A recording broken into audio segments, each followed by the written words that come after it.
உங்கள் கூடாரம் கர்த்தருடைய வாசஸ்தலம். மூடி தலைகளை தாழ்த்தி ஆண்டவர் நம்மோடு கூட பேசும்படியா.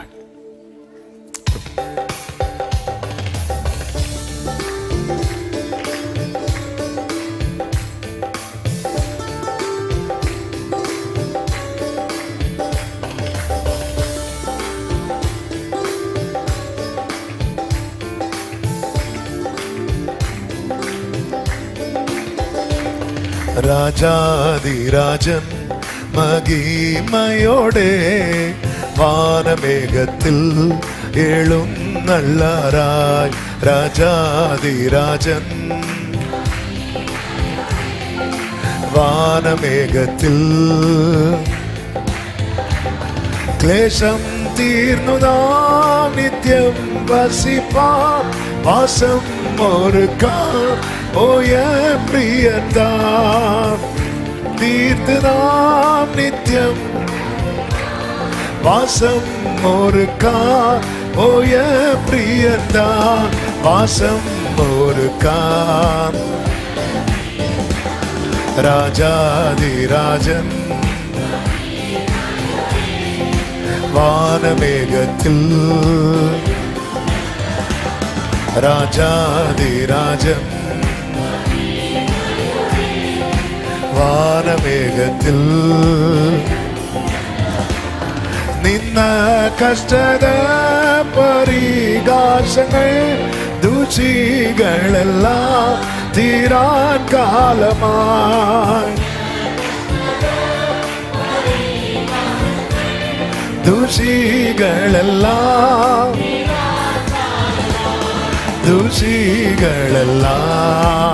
ಕೈகளை தட்டி பாடுவோமா? ராஜா எல்லாரும் கைகளை தட்டி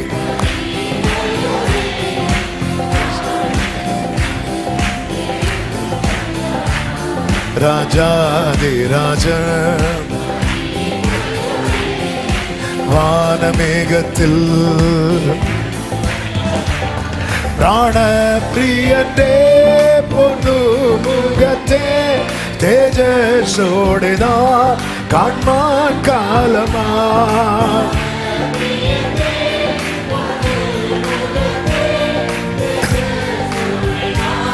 காண்மான் காலமாய் தேஜசோடே நான் காண்மான். நல்ல கையை தட்டி ராஜாதிராஜன் வானமேகத்தில் ராஜாதிராஜன்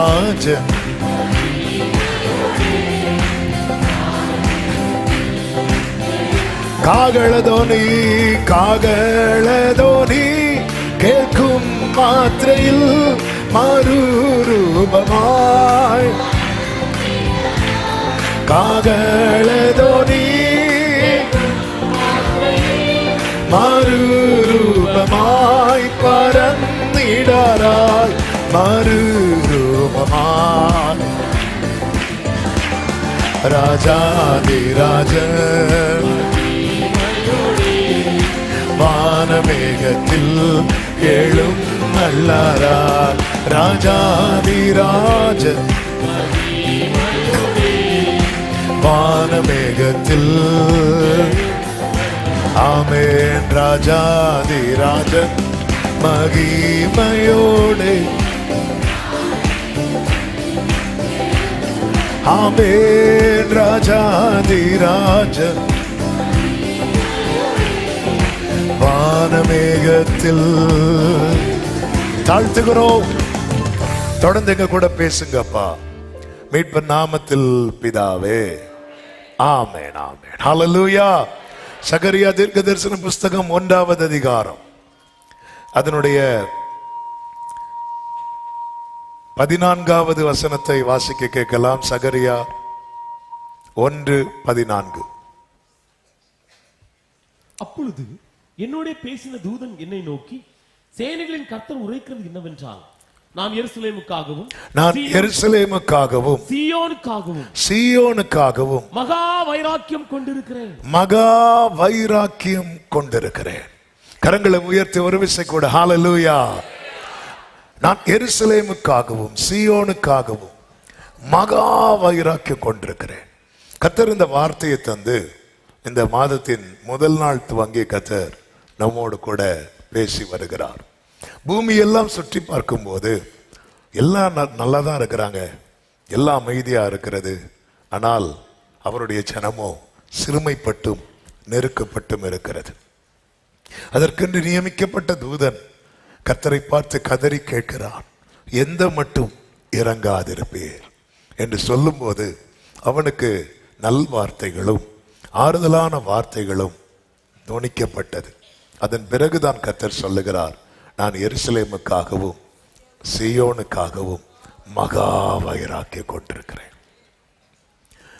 மகா வைராக்கியம் கொண்டிருக்கிறேன்னு சொல்லும் போது ஆண்டவர் என்ன செய்யணும்னு நினைக்கிறாரோ அதை நிச்சயமாய் செய்வேன் என்பதுதான் அதனுடைய அர்த்தம். ஆண்டவருடைய அன்பு மாறவில்லை.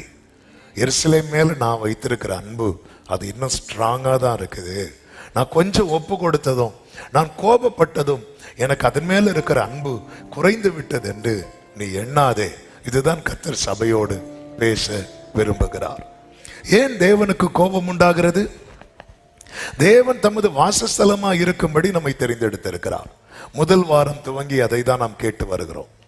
நம்மை தேவன் உருவாக்கினதே, நம்மை தேவன் சிருஷ்டித்ததே அவரோடு வாசம் பண்ணுவதற்காக. எல்லாவற்றையும் தேவன் தமக்காக படைத்தார். எல்லாவற்றையும் தேவன் நமக்காக படைத்தார். நம்மையோ தேவன் தமக்காக படைத்தார். நான் நம்முடைய வாசஸ்தலம் என்பதை ஒரு தேவ பிள்ளை ஒவ்வொருவரும் உணர்ந்து புரிந்து வாழ வேண்டியது அவசியமா இருக்கிறது. நாம் அவருடைய வாசஸ்தலம். தேவனுக்கு பிரியமில்லாத காரியங்கள், தேவனை கோபப்படுத்துகிற காரியங்கள் காணப்படும் போது தேவனால் அங்கே தங்க முடியாது. தேவன் போய்விடுவார். எப்பொழுது தேவன் இல்லாத தருணம் ஒரு தேவ பிள்ளையின் வாழ்க்கையில் வருகிறது என்று சத்துருவானவன் வகை தேடி சுற்றி திரிந்து கொண்டிருக்கிறான். அதான் பைபிள் சொல்லுகிறது, பிசாசானவன் கர்ச்சிக்கிற சிங்கம் போல எவனை விழுங்கலாமோ என்று வகை தேடி. கர்த்தர் இல்லாத தருணம் சத்துருவுக்கு நாம் கொடுக்கிற இடம். நம்முடைய வாழ்க்கையில எப்படி சூரியன் மறைந்ததும் இருள் உண்டாகிறதோ, இருள் இருக்கிறது ஏற்கனவே, சூரியன் வந்து அந்த இருளை போக்குகிறது. சூரியன் மறையும் போது அந்த இருள் மொத்த இடத்தையும் நிரப்புகிறது. அது போலதான் கர்த்தர் இல்லாத ஒரு தருணம் நம்முடைய வாழ்க்கையில வரும் என்றால் அந்த இடத்தை சத்துருவானவன் ஃபுல்லா யூஸ் பண்ணிடுவான். ஆண்டவர் சாத்தான்ட சொல்லுவார்ல, அவனுக்கு உண்டானதெல்லாம் இப்பொழுது உன் கையில இருக்குன்னு சொல்லி முடிக்கல, எல்லா வெல்த்துமே அவுட். அவனுடைய வெல்த் கம்ப்ளீட் அவுட். அடுத்து சொல்றார், அவன் உன் கையில தான் இருக்கிறாங்கிறார். இவன் யோபு ஒப்பு கொடுக்கப்படுகிறான். யோபுக்கு சரீரத்துல அவனுடைய சுகம் என்பது சுகத்தையே மறக்கத்தக்கதான ஒரு பலவீனம், பாடுகள் அந்த சரீரத்தில் பிசாசனவன் கொண்டு வந்து போட்டான். என்ன அதன் அர்த்தம்? ஒரு தேவ பிள்ளை வாழ்க்கையில சத்துருவின் கை ஓங்கி இருக்குமானால் அவங்க படாத பாடுபடுவாங்க. அவங்க படாத கஷ்டம், அதுவரை அனுபவித்திராத வேதனைகள். காரணம், ஒன்றை புரிந்து கொள்ள வேண்டும், ஒரு தேவ பிள்ளை தான் சத்துருவுக்கு தலைவலி. நல்ல ஆமேன்.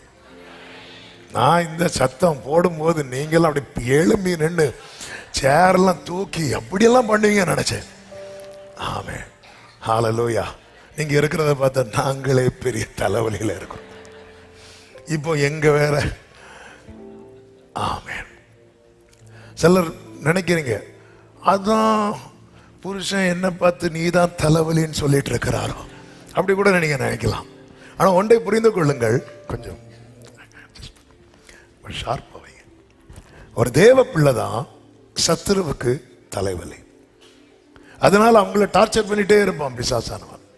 ஆமே, நம்ம கொஞ்சம் அசந்துட்டோம்னா அவன் நமக்கு தலைவலியா மாறிடுவான். நம்ம கொஞ்சம் ஜாக்கிரதை ஆயிட்டோம்னா நாம அவனுக்கு தலைவலியா மாறிடுவோம். ஆமேன்னு சொல்லுங்க பார்க்கலாம். எப்பொழுதுமே ஒரு காரியத்தை உறுதிப்படுத்தி கொள்ள வேண்டும். என் வாழ்க்கையில, என் கூடாரத்துல, என்னுடைய சரீரமாகிய கூடாரம், என்னுடைய குடும்பம் என்னும் கூடாரம், என்னுடைய சபை என்னும் கூடாரம், இதிலே அவர் தங்கி இருக்கிறதை நான் உறுதிப்படுத்தி கொள்ள வேண்டும். ஆமென். அவர் போயிட்டாருன்னா அவ்வளவு பிரச்சனை உள்ள என்றாயிரும். ஒரு சம்பவம் நான் சொல்லுகிறேன் வேதத்திலிருந்து. என்னாகமம் 12வது அதிகாரம். ஆமென். அங்கே ஒரு சம்பவம் நடக்கிறது நமக்கு தெரியும். ஆரோனும் மிரியாமும் மோசேக்கு விரோதமா பேசுவாங்க. ஆரோன், மிரியாம், மோசே இவங்க யாரு? சத்தமா சொல்லுங்க. நான் மறுபடியும் சொல்லுகிறேன், ஒவ்வொரு வாரம் சொல்லுகிறது. தெரிஞ்சா சொல்லிடணும், தெரியலன்னா சும்மா இருந்துடணும். இந்த தெரிகிறது போல அது வேண்டாம். ஆரோன், மிரியாம், மோசே இவங்களை யாரு? சத்தமா சொல்லுங்க. சகோதரர்கள். இவங்களுக்குள்ளதான் பிரச்சனை. இப்ப இந்த குடும்பத்துக்குள்ள இந்த பிரச்சனையை தீர்க்க யார் வரா தெரியுமா? கர்த்தர் வரார். 12வது அதிகாரம் அதனுடைய 4வது வசனத்தை பாருங்கள். சடுதியிலே கர்த்தர் மோசேயையும் ஆரோனையும் மிரியாமையும் நோக்கி, நீங்கள் 3 பேரும், இது ஃபேமிலி ப்ராப்ளம், நீங்க 3 பேரும் ஆசரிப்பு கூடாரத்துக்கு. இப்ப ஆசரிப்பு கூடாரத்துல யாரெல்லாம் இருக்கிறாங்க? கோராக பிரச்சனை சபையே வந்துச்சு, சபையே வந்துச்சு. ஆனா ஃபேமிலி ப்ராப்ளம், வேற யாரையும் இன்வால்வ் ஆக விடல ஆண்டவர். இந்த வார்த்தை நல்லா கவனிங்க. இந்த மேட்டர் இவங்களுக்குள்ள 4 சவருக்குள்ள கர்த்தர் முடிக்க விரும்புகிறார். இவங்க 3 பேரை மட்டும் கூப்பிடுறாங்க. நீங்க 3 பேர் வாங்க. 3 பேர் வந்தாச்சு. அடுத்த வார்த்தை, கர்த்தர் மேக தூணிலே இறங்கி கூடார வாசலிலே ஆரோனையும். இப்ப ஃபேமிலியில யாரோ இருக்கிறா? இவள்தான் ஃபேமிலி. ஆமென். இதுல மேட்டர் சால்வ் ஆயிட்டுனா பிரச்சனை 4 சுவருக்குள்ள முடிஞ்சிடும். இதுல சால்வ் ஆகலன்னா பிரச்சனை வெளியே போகும். ஆண்டவர் இந்த மேட்டரை 4 சுவருக்குள்ள டீல் பண்ணி முடிக்க விரும்புகிறார். நம்ம எல்லார் வாழ்க்கையில் அப்படிதான் கர்த்தர் விரும்புகிறார். ஒரு பிள்ளை வெட்கப்பட்டு அவமானப்படுறதை எந்த தகப்பனாவது விரும்புவாங்களா? ஆமே. அன்பு என்ன செய்யுமாம்? திரளான பாவங்களை மூடுமாம். ஆண்டவர் இங்க மூடுறதுக்கு தான் வரார். இந்த பிரச்சனையை சால்வ் பண்ணி 4 சுவருக்குள்ள சால்வ் பண்ணணும் வரார். பிரச்சனை 4 சுவருக்குள்ள முடியணும்னா அங்க மோசே, ஆரோன், மிரியாம் இருந்தா மட்டும் போதாது. அங்க யாரு கண்டிப்பா இருக்கணும் தெரியுமா? கர்த்தர் இருக்கணும். கர்த்தர் இல்லைன்னா பிரச்சனை சபைக்கு போகும், சபைக்குல இருந்து தேசத்துக்கு போகும். பிரச்சனை வெளியே போகிறது. இன்னைக்கு நமக்கு பிரச்சனை வெளியே போறது ரீசன் என்ன? என்ன கோரஸ்? இப்படி வாங்க, இப்ப வாங்க. ஹalleluya. இந்த மானிட்டர் கொஞ்சம் அட்ஜஸ்ட் பண்ணுங்க. கர்த்தருக்கு மகிமை. 4 சுவருக்குள்ள பிரச்சனை முடியணும். வாசல் கர்த்தர் இறங்கி வந்துட்டார். வேற யாரையும் உள்ளே இன்வால்வ் ஆக விடல பாருங்க. யோசுவா கூட கிடையாது. மோசே எங்க போனாலும் யோசுவா இருப்பார். கொஞ்சம் குறைச்சுக்கணும். சூப்பர். எங்க போனாலும் யோசுவா இருப்பார். இங்க யோசுவா கிடையாது. ஃபேமிலினா நமக்கு தேவன் ஒரு குடும்பம் தந்திருக்கிறார்ல, அதுல ஒரே ஒருத்தருக்கு மட்டும்தான் முக்கிய ஸ்தானம் இருக்கணும். கர்த்தர் மட்டும்தான். அந்த ஸ்தானம் நஷ்டமாகும் போது இந்த சுவர் பிடுங்கப்படுகிறது, இந்த மதில் எடுக்கப்படுகிறது. இப்ப கர்த்தர் இறங்கி வரார். இறங்கி பேசுறார். ஆரோன் மிரியாம லெஃப்ட் ரைட் வாங்குறார். அவர் பேசுறார் பாருங்க. ஆமா, பேசிட்டு இருக்கும் போது திடீர்னு பாத்தீங்கன்னா 9வது வசனத்தை பார்த்தால் கர்த்தருடைய கோபம் அவர்கள் மேல் மூண்டது அப்படின்னு இருக்கு. ஆண்டவர் இறங்கும் போது கோபத்தில் இறங்கினார் இருக்கா பைபிள்ல? இல்ல. பொதுவா பேசினா கோபம் என்ன செய்யும் சொல்லுங்க? நீங்க பேசினாதான் கோபமே வரும். சிலர் பேசினா இல்லாத கோபம் கடன் வாங்கியாவது வச்சிருப்போம். இங்க பாருங்க, அவர் இறங்கும் போது நல்லா தான் இறங்குறாரு. ஆனா பேசிட்டே இருக்கும்போது அவருக்கு திடீர்னு என்ன மூண்டது தெரியுமா? அவருக்கு பிபி ஏறிட்டு கோபம் மூண்டது. கோபம் மூண்டதும் என்னாச்சு தெரியுமா? போயிட்டார். இப்படிதான் போறது கூடாரத்தை விட்டு. ஏன் கோபம் மூண்டுச்சு? ஏன் போனார்? ஆண்டவரே, அப்படின்னா நீங்க வந்திருக்கவே கூடாது ஆண்டவரே. 3 பேரை கொண்டு நிறுத்தி வச்சுட்டு அதான் நல்லா திட்டீங்களே, நல்லா பேசிட்டீங்களே. அதுக்கப்புறம் நீங்க எப்ராஹிமை பார்த்து என்ன ஆண்டவர் சொல்றீங்க? உனக்கு விரோதமாய் பேசினது முதல் என் உள்ளம் உன்னையே நினைச்சு உருகிட்டு இருக்கு. ஆனா இங்க பேச பேச கோபம். ஏன் கோபத்துல போயிட்டார் தெரியுமா? ஓசியா 5வது அதிகாரம் 15. எல்லாரும் எடுக்க வேண்டாம், நீங்க கவனிச்சா போதும். அந்த வசனத்தை வாசிப்பாங்க. இன்னும் திருப்பி இங்கதான் வரணும். 5, 15. அவர்கள் தங்கள் குற்றங்களை உணர்ந்து என் முகத்தை தேடும் மட்டும் நான் என் ஸ்தானத்துக்கு அவர்கள் தங்கள் குற்றங்களை உணர்ந்து என் முகத்தை தேடும் மட்டும் நான் என் ஸ்தானத்துக்கு திரும்பி போய் விடுவேன். இனி நேரம் என்னாகம 12க்கு வாங்க. ஆண்டவர் இவ்வளவு டீட்டெயிலா பேசிட்டு இருக்கிறாரு.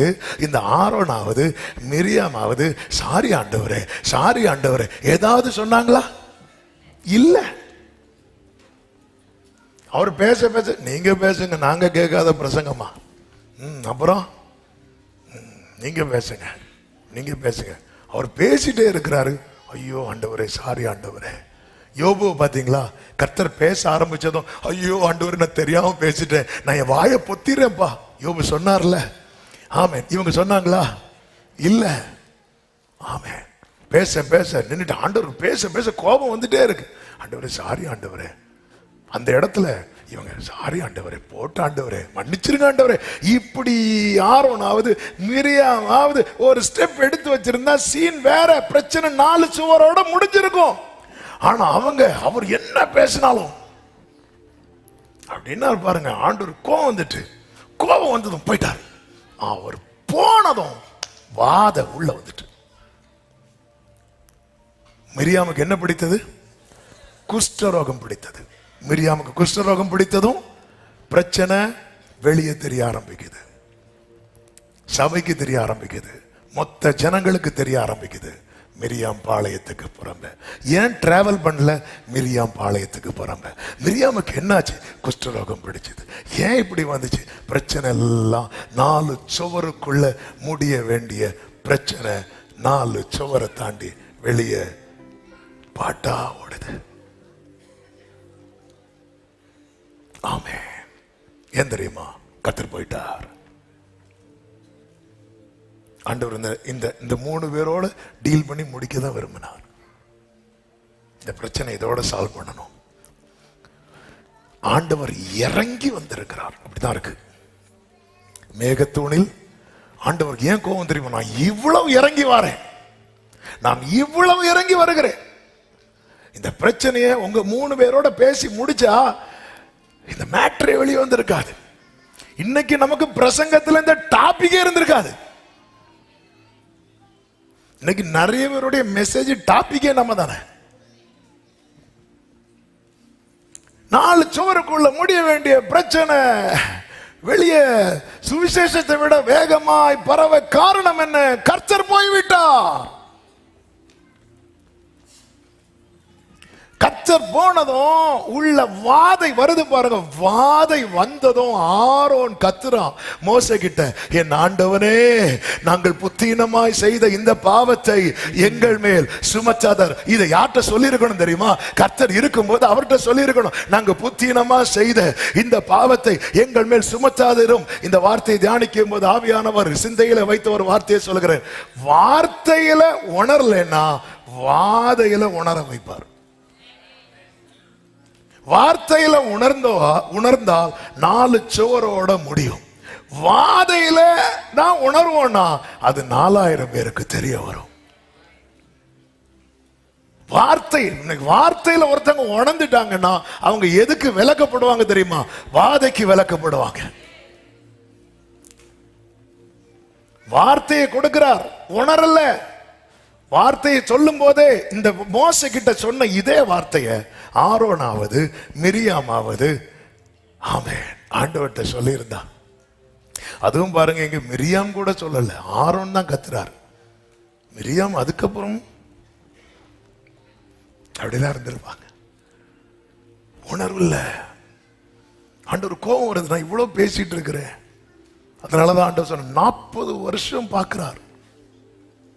இவர்கள் வழுவி போகிற இருதயம் உள்ளவர்கள் என்று சொல்லி என்னுடைய இளைப்பாறுதலிலே பிரவேசிப்பது இல்லை என்று என் கோபத்திலே ஆணையிட்டேன். இங்க ஏன் ஆண்டவர் எதுவும் பேசாம போறாருன்னா, கோபத்தில் அவர் வேற ஏதாவது சொல்லி உங்களுக்கு பிரச்சனை ஆயிடக்கூடாதுன்னு சொல்லிட்டு போயிட்டார். கர்த்தர் எப்போ அந்த கூடாரத்தை விட்டு வெளியே போறாரோ பிரச்சனை உள்ள என்றாயிட்டு. பிரச்சனை உள்ள என்றானது மட்டும் இல்ல, அது ஊருக்கே தெரிய ஆரம்பிச்சிட்டு.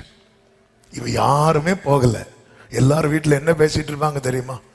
அந்த அம்மாக்கு இந்த பிரச்சனை வந்துட்டு பாரு, எல்லா வீட்லயும் அதான பேச்சா இருக்கும். 7 நாள் போக முடியாது. பிள்ளைங்க கேட்பாங்க, ஏமா நல்லா தானே போயிட்டு இருந்தோம், 7 நாள் ஏன் போகல? அந்த மிரியாம்னு ஒருத்தங்க இருந்தாங்கல்ல, இந்த வர்ஷிப் லீட் பண்ணிட்டு, அவங்க இப்படி பண்ணிட்டாங்க, அதனால அவங்க பாளையத்துக்கு புறம்பே இருக்கிறாங்க. 7 நாள். ஆண்டவரே, என் பிரச்சனை இந்த 4 சுவரோட நின்றுன்னு ஆண்டவரே. ஆமே, ஆரோனே, மிரியாமே, நீ நினைக்கிறத விட நான் அதை நினைச்சுதான் அவ்வளவு இறங்கி வருகிறேன், அவ்வளவு இறங்கி வருகிறேன். இன்னைக்கு அநேகருக்கு நீ பாடலாக காரணம் என்ன? நானா நீயா? இதுதான் ஆவியானவர் பாரத்தோடு நம்மை பார்த்து கேட்கிறார். நம்முடைய கூடாரத்துல இப்படிப்பட்ட பிரச்சனைகள் எழும்பும் போது அந்த 4 சுவருக்குள்ள அது சால்வ் ஆகணும்னா ஒரே வழிதான் இருக்கிறது. கர்த்தருக்கு அங்கே ஸ்தானம் இருக்க வேண்டும். கர்த்தர் இல்லாத தருணம் என்று நம்முடைய வாழ்க்கையில ஒன்று வந்தால் சத்துரு அந்த டைமை மிஸ் பண்ண மாட்டான். சங்கீதம் 71:10-11 சொல்லப்பட்டிருக்கிறது, வாசியுங்கள். என் சத்துருக்கள் எனக்கு விரோதமாய் பேசி இந்த வேர்டை கவனிங்க. என் சத்துருக்கள் எனக்கு விரோதமாய் பேசி என் ஆத்துமாவுக்கு காத்திருக்கிறவர்கள் ஆலோசனை பண்ணி தேவன் அவனை கைவிட்டார், அவனை தொடர்ந்து பிடியுங்கள், அவனை விடுவிப்பார் இல்லை என்கிறார்கள். அப்ப ஒரு பிரச்சனை நம்மளை தொடர்றதுக்கு காரணம் என்ன? ஏன்னா சத்துருவை பொறுத்த வரைக்கும் அவனுக்கு என்ன தெரியுதுன்னா, இவனை விடுவிக்கிறதுக்கு யாரும் இல்ல, தேவன் அவனை கைவிட்டார். இவன் லைஃப்ல ஆண்டவர் இல்லைங்கிற கன்ஃபர்மேஷன் மட்டும் சத்துருவுக்கு கிடைச்சிட்டுன்னு வைங்களேன், தொடருவான். எகிப்தியர் இஸ்ரவேலரை தொடர்ந்துட்டே வந்தாங்க. எகிப்துல இருந்து வெளியே வந்ததுக்கு அப்புறம் தொடர்ந்தாங்க. செங்கடல் ஓபன் ஆனதுக்கு அப்புறம் தொடர்ந்தாங்க. எப்போ திரும்பினாங்க தெரியுமா? யாத்திராகமம் 14வது அதிகாரம் 25வது வசனத்துல அவர்களுடைய ரதங்கள் உருளைகளில் கழலவும் ரதங்களை வருத்தத்தோடும் நடத்தவும் பண்ணினார். அப்பொழுது எகிப்தியர் இஸ்ரவேலரை விட்டு நம்ம ஓடிடுவோம். ஏன்னா கர்த்தர் அவர்களுக்கு துணை நின்று யுத்தம் பண்ணுகிறார் என்றார்கள். அடுத்த வசனம், கர்த்தர் மோசேயை நோக்கி, ஜலம் எகிப்தியர் மேலும் அவர்களுடைய ரதங்கள் மேலும் அவர்களுடைய குதிரை வீரர்கள் மேலும் திரும்பும்படிக்கு உன் கையை சமுத்திரத்தின் மேல் நீட்டு என்றார். அடுத்த வார்த்தை, அப்படியே மோசே தன் கையை சமுத்திரத்தின் மேல் நீட்டினான். விடியற் காலத்தில் சமுத்திரம் பலமாய் திரும்பி வந்தது. எகிப்தியர் அதற்கு எதிராக ஓடும் போதுனா திரும்பி ஓட ஆரம்பிக்கிறாங்க. 430 வருஷம் திரும்பி ஓடாதவன், தொடர்த்திட்டே வந்தவன் இப்போ திரும்புறான். பல பிரச்சனை பல ஆண்டுகளா நம்மளை துரத்திட்டே வருது. என்னைக்கு திரும்ப போகுது? தெற்கத்தி வெள்ளங்களை திருப்புவது போல சிறையிருப்பை திருப்புகிறவர் நம்ம கூட இருக்கிறது வரைக்கும் பிரச்சனை திரும்பாது. ஆமென் சொல்லுங்க பார்க்கலாம். அவன் பார்க்கிறான், இவங்கெல்லாம் ஆபிரகாமின் சந்ததி, இப்படி பார்த்தா ஓடல. கர்த்தர் அவர்களுக்கு துணை நிற்கிறார். அதுதான் தாவீது ஜெபிக்கிறான், நீர் எனக்கு துணை செய்து என்னை தேற்றுகிறதை பகைஞர் கண்டு வெட்கப்படும்படிக்கு எனக்கு அனுகூலமான ஒரு அடையாளத்தை காண்பித்தரலும். பல பிரச்சனை இன்னைக்கு நம்ம கூடாரத்தை தொடர்ந்துட்டே இருக்கு. தலைமுறையா தொடருது. சில வியாதி தொடருது இல்ல, அப்படி தாத்தாக்கு இருந்துச்சு, அப்பாக்கு வந்துச்சு, அடுத்த பிள்ளைக்கு. சில கடன் பாரங்கள், சில போராட்டங்கள், சில நெருக்கங்கள். ஆமே, அதாவது தலைமுறையை தாண்டி ஒரு பிரச்சனை தொடர்றதுனாலே அது சாபம். நமக்காக இயேசு சிலுவையில சாபமானது எதற்கு தெரியுமா? நாம் ஆசீர்வாதமாய் வாழ்வதற்கு. நம்முடைய வாழ்க்கையில் இப்படி ஒரு பிரச்சனை தொடர்றதுனால நம்ம எதை, அதனாலதான் கிதியோன் கத்துனானே, ஆண்டவரை பார்த்ததும் நீங்க எங்க கூட இருந்திருந்தா இது நடந்திருக்கும் ஆண்டவரே. மார்த்தாளும் மரியாளும் கதறினார்களே, நீர் இங்க இருந்திருந்தால் இது நடந்திருக்கும் ஆண்டவரே. ஏன் எனக்கு இந்த பிரச்சனை தொடருகிறது? நான் ரட்சிக்கப்பட்ட பிறகும் என் வாழ்க்கையில பிரச்சனை தொடருகிறது. நான் ஞானஸ்நானம் பெற்ற பிறகும் என் வாழ்க்கையில பிரச்சனை தொடருகிறது. இந்த நாளிலே கர்த்தர் பேசுகிற வார்த்தையை கேளுங்கள். உங்களோடு கூட கர்த்தர் இருப்பதை உறுதிப்படுத்திக் கொள்ளுங்கள். உங்கள் வாழ்க்கை கர்த்தருக்கு வாசஸ்தலமாக இருப்பதை உறுதிப்படுத்திக் கொள்ளுங்கள். உங்கள் கூடாரம் கர்த்தருடைய வாசஸ்தலமாக இருப்பதை உறுதிப்படுத்திக் கொள்ளுங்கள். ஆவியானவர் சபைகளுக்கு சொல்லுகிறதை காதுள்ளவன் கேட்க கடவன். எனவேதான் கர்த்தர் சொல்லுகிறார் சகரியா 1:3, ஆகையால் நீ அவர்களை நோக்கி சேனைகளின் கர்த்தர் உரைக்கிறது என்னவென்றால் என்னிடத்தில் திரும்புங்கள் என்று சேனைகளின் கர்த்தர் சொல்லுகிறார். அப்பொழுது நான் உங்களிடத்துக்கு திரும்ப. நீ முதல்ல என்கிட்ட திரும்பு, நான் திரும்புவேன். நான் அவருடைய வாசஸ்தலமாய் மாற வேண்டுமானால் நான் கர்த்தரிடத்தில் திரும்ப வேண்டும், திரும்ப வேண்டும். அது இளைய குமாரன் திரும்பினது போல கர்த்தரிடத்திலே திரும்பணும். ஒன்றை புரிந்து கொள்ளுங்கள், அவர் போயிட்டார்னா அவர்தான் மதில், நான் அதற்கு சுற்றிலும் அக்கினி மதிலா இருப்பேன்னு சொன்னார்ல. அவர் போயிட்டார்னா நம்ம வாழ்க்கையில எது போயிட்டு தெரியுமா? மதில் போயிட்டு. நானே வாசல் சொன்னார் அல்லவா, அவர் போயிட்டார்னா நம்ம லைஃப்ல எது போயிட்டு? வாசல் போயிட்டு. எல்லா பிரச்சனையும் உள்ள என்ட்ராகுது. ஆண்டவர் சொல்ல, நீ திரும்ப, நீ திரும்ப. நீ திரும்பிட்டேனா நான் உன்கிட்ட திரும்புவேன். நான் உன்கிட்ட திரும்பினா எப்படி இருக்கும் தெரியுமா? சகரியா 8வது அதிகாரம் அதனுடைய 2வது வசனத்திலே கர்த்தர் சொல்லுகிறார், நான் சீயோனுக்காக கடும் வைராக்கியம், அதற்காக மகா உக்கிரமான வைராக்கியம். அவர் வைராக்கியம் கொள்ளுகிறார். அடுத்து கடும் வைராக்கியம், அடுத்து மகா உக்கிரமான வைராக்கியம். இந்த வைராக்கியம் என்ன செய்யுதான்? அடுத்த வார்த்தை, நான் சீயோனிடத்தில் திரும்பி, சீயோனிடத்தில் திரும்பி. அவர் திரும்புறாருனாலே அவருடைய முகத்தின் ஒளி என் மேல வருதுன்னு அர்த்தம். நான் சீயோனிடத்தில் திரும்பி எருசலேமின் நடுவிலே வாசம் பண்ணுவேன். ஆண்டவர் சகரியா தீர்க்க தரிசன புஸ்தகத்தில் ஒரு ஆச்சரியமான காரியம் என்னன்னா, இந்த வேர்டு தான் அடிக்கடி ஆண்டவர் சொல்லிட்டே இருப்பார். 2வது அதிகாரம் அதனுடைய 10வது வசனத்தை பாருங்கள். சீயோன் குமாரத்தியே, இதோ நான் வந்து உன் நடுவில் வாசம் பண்ணுவேன். 11வது வசனம், நான் உன் நடுவில் வாசமா இருப்பேன். இந்த வாசம் பண்ணுவேன் என்ற வார்த்தைக்கும் வாசமா இருப்பேன் என்கிற வார்த்தைக்கும் கொஞ்சம் கூட வித்தியாசம். என்ன வாசம் பண்ணுவேன்னு அர்த்தம் என்னன்னா, அவர் ஒரு நாள் தங்கலாம், அல்லது 2 நாள் தங்கலாம், அல்லது சிலருக்கு பார்த்தீங்களா வருஷ கடைசியில ஓப்பன் ஆயிரும். அதாவது தங்கள் வாழ்க்கையை கொடுக்குறாங்களோ இல்லையோ ஒரு குடியில கட்டி கொடுத்துருவாங்க. ஆண்டவரே, நீங்க பெரிய சேனைகளின் கர்த்தராலாம் இங்க வரக்கூடாது, வந்தா நீங்க யாரா வரணும்னா அப்படி ஒரு சின்ன எங்களுக்கு இவ்வளவுதான் கட்ட முடியும். அதுக்குள்ள வந்து பிள்ளை போல வந்து நாங்க பாடிட்டு இருப்போம், தூங்கு அப்படி பாடிட்டு இருப்போம், அவ்வளவுதான். அதுக்கு மேல எங்களுக்கு இடம் கொடுக்க முடியாது. ஆண்டவர் நான் வாசம் பண்ணுவேன்னு சொன்னது எதுக்கு தெரியுமா? வாசமா இருக்க, வாசமா இருக்க, எப்போதும் தள்ளாமலும் விட்டு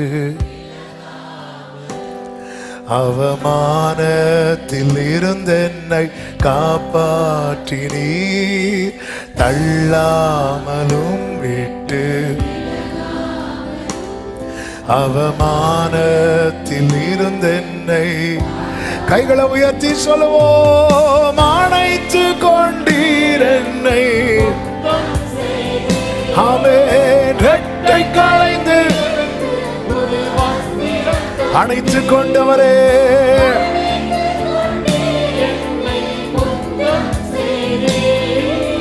ரெட்டை களைந்து. அவர் அப்பான்னு சொல்ல விரும்புறவங்க சத்தமாய் அப்பா,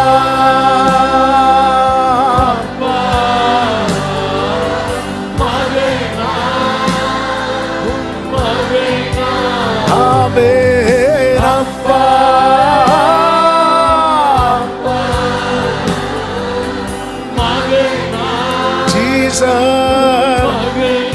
கண்ணின் மணிதானே, கண்ணின்